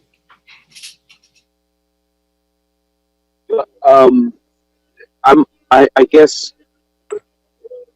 the question I'm thinking about how quickly this stuff has already changed in the time since, say, first Tesla hits market and some of the, Nissan Leaf, that kind of thing, to now where we could be in just a few years, and even how charging may change. And, the idea necessarily of like the burden question on developer, that is less a concern to some degree, but then on the other hand, the idea of mandating a particular sort of setup when we don't even know that there won't be, say, inductive charging or just other, I could just imagine a lot of evolution increasing over a short period of time. And so when you say having, and I don't know, like, because I haven't really heard the answer, but you're like saying that, well, having that sort of infrastructure would be required, but you don't actually have to put the panels on. But I feel like there's some information missing in between that, because is it just having conduit ready for the thing, or does it also, though, then mean that you're having to start looking at particular kinds of electric service to the building? And then is it really just having some empty conduit there ready, or having the master panel already built in that's some incredible amperage? Like, and I don't say this because obviously, like, this is something I'm super into. I don't want to sound that I'm against it. It's just, what are we mandating now that will be obsolete, or we'll look back on and be like, wow, we kind of,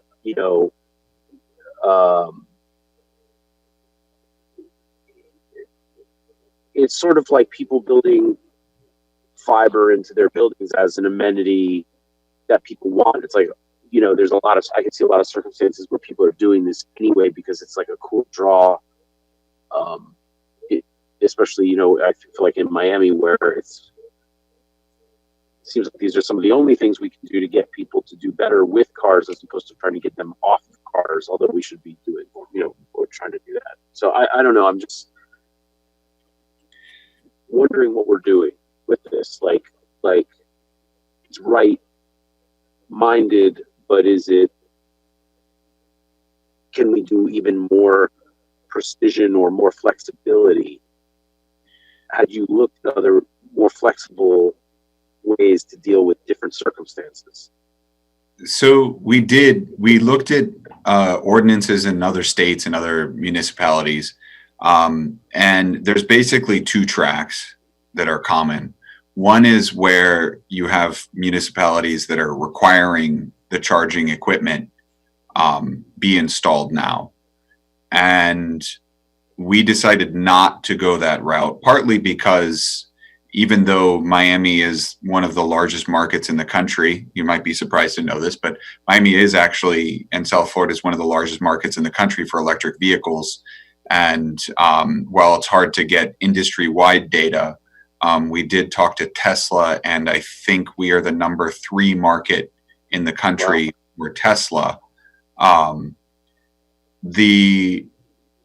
The requirement to specify even broadly chargers to, they actually class them class 1, class 2, we felt is too much of a burden. One thing we absolutely do know that about any of the options, though, is that they will require more power than a typical garage. And that's really all we're doing, is making sure you have the space to add that capacity in the future. I don't think you can get... Sorry, so on the developer side, this is about the size of the panel in the garage up front. You don't even have to have the panel. You just have to have the space allocated in a room or on the wall to add a panel later.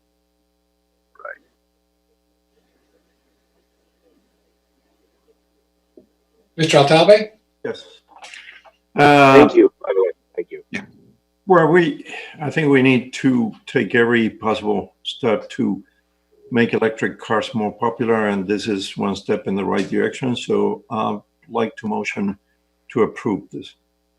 Do we have a second? I just have one question before, and is what happens when the developers can contribute to a fund instead of building parking, which I believe it wouldn't change anything. If they can contribute, they can contribute. Yeah, this doesn't change that. This is for the parking provided on site. Okay. So again, I think it is a step in the right direction. I'd like to motion to approve it. Do we have a second? I'll second. Second by the vice chair. Please call the roll. Is that member Altabe? Yes. Motion to approve. Member Altabe? Yes. Vice Chair Torrance? Yes. Member Collins? Yes. Yes. Member Dominguez? Yes. Member Gersten? Yes. Member Parrish? Yes. Member Vidal? Yes. Member Ziegler? Yes. Can you turn your camera on, please? I was thinking, hold on. It work? Oh, okay. Yes. Okay. What's your vote? Yes. Chair Gavalia? Yes. Motion passes 9-0. Thank you. Next one, please. PZAB item 7, file ID 7603, a resolution of the Miami Planning Zoning Appeals Board recommending approval or denial to the Miami City Commission of an ordinance amending ordinance number 13114, the zoning ordinance of the City of Miami, Florida, as amended by amending Article 1, Section 1.2, titled Definitions, Article 3, Section 3.5.3, titled General to Zones, and Article 5, titled Specific to Zones, particularly by amending Section 5.4.21I, titled Building Configuration T4, Section 5.5.2.2I, titled Building Configurations T5, Section 5.6.2I, titled Building Configuration T6, Section 5.8.2E, titled Building Configurations CIHD, and Section 5.9.2G, titled Building Configurations D, to provide for a definition of solar equipment, creating standards for siting and screening solar equipment in the T4, T5, T6, and CIHD transect zones, and D1, D2, and D3 industrial zones, providing for exemption from height limitations for solar equipment, making findings containing a severability clause, and providing for an effective date. Once again, Jeremy Karras-Gauger, Deputy Director for Planning. I think you can see on the screen the overview of the zoning text amendment that we're proffering here. So the intent of this is to remove any and all obstacles that might dissuade someone from installing solar panels. This was actually with the target for the City of Miami to achieve a SolSmart designation of gold. This is a program offered by the U.S. Department of Energy, Solar Energy Technologies Office. We actually worked with them. They went through the code with a fine-tooth comb to detect anything that might interfere with solar equipment installation. We coordinated with Jane Gilbert in Office of Resilience, and they made a couple of recommendations. They generally found that we were in relatively good shape, but they asked that we include a specific definition for solar equipment. And I think this is actually really beneficial because while solar was mentioned in a few places in our code previously, it tended to focus on the sort of typical photovoltaic panels where there's also water heating and other types of things that are usable in solar equipment as well.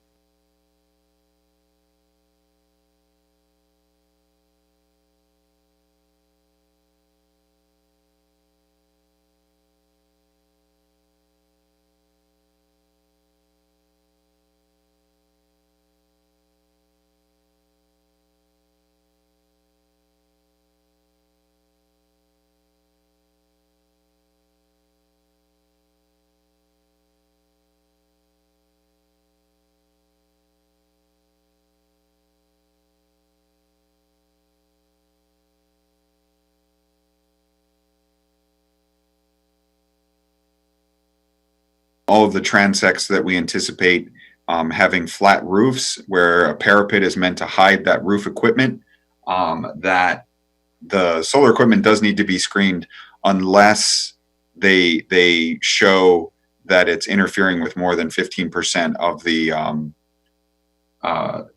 the efficiency.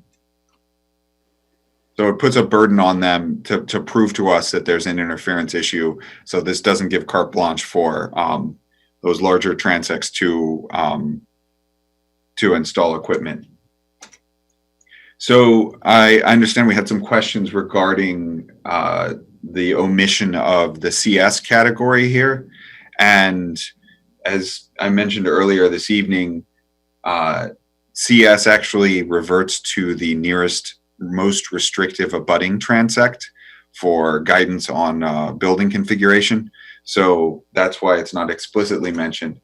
I also think there was a question about application in T3, and because T3 much more often has a sloped roof, we didn't want to put a burden that they would be having to prove to us that obviously with a sloped roof, the equipment's going to be exposed. If we apply that same standard to T3, we would say, no, it's on the burden on the homeowner to prove to us that their efficiency would be obstructed, and that it's not necessarily suitable to have the equipment hidden in T3 in those cases. So I am available for questions on this one as well. Does this have any impact?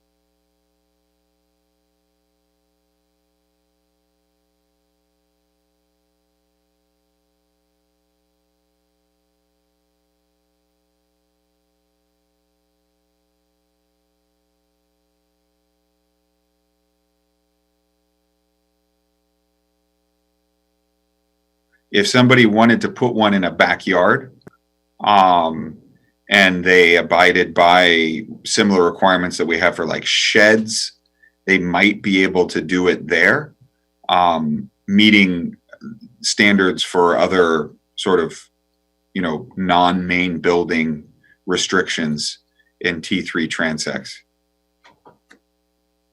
And it just might be something you think about in the future about where the placement of these solar trees, because they're getting more and more popular because as the efficiency increases. So, you may want to be able to, put one in the front yard or in a setback or somewhere where you may not have roof space, but you could hook up a solar tree.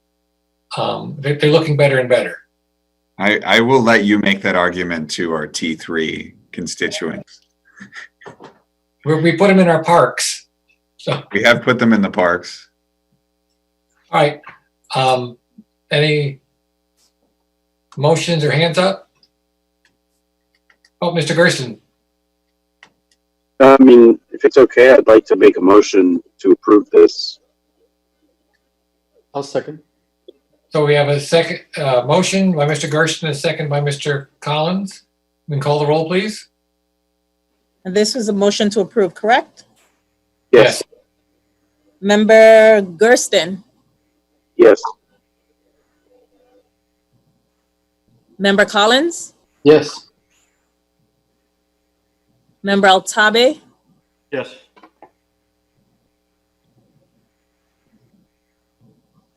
Member Dominguez, Yes. Member Parrish, Yes. Member Vidal, Yes. Member Ziegler, Yeah. Vice Chair Torrance, Yes. Chair Carvalho. Yes. Motion passes 9-0. Chair, that completes the agenda. There are no discussion items. I get a motion to adjourn, Motion to adjourn. seconded by Mr. Dominguez. Good night, everyone. Thank you for joining. Bye, everybody. Bye. Good night.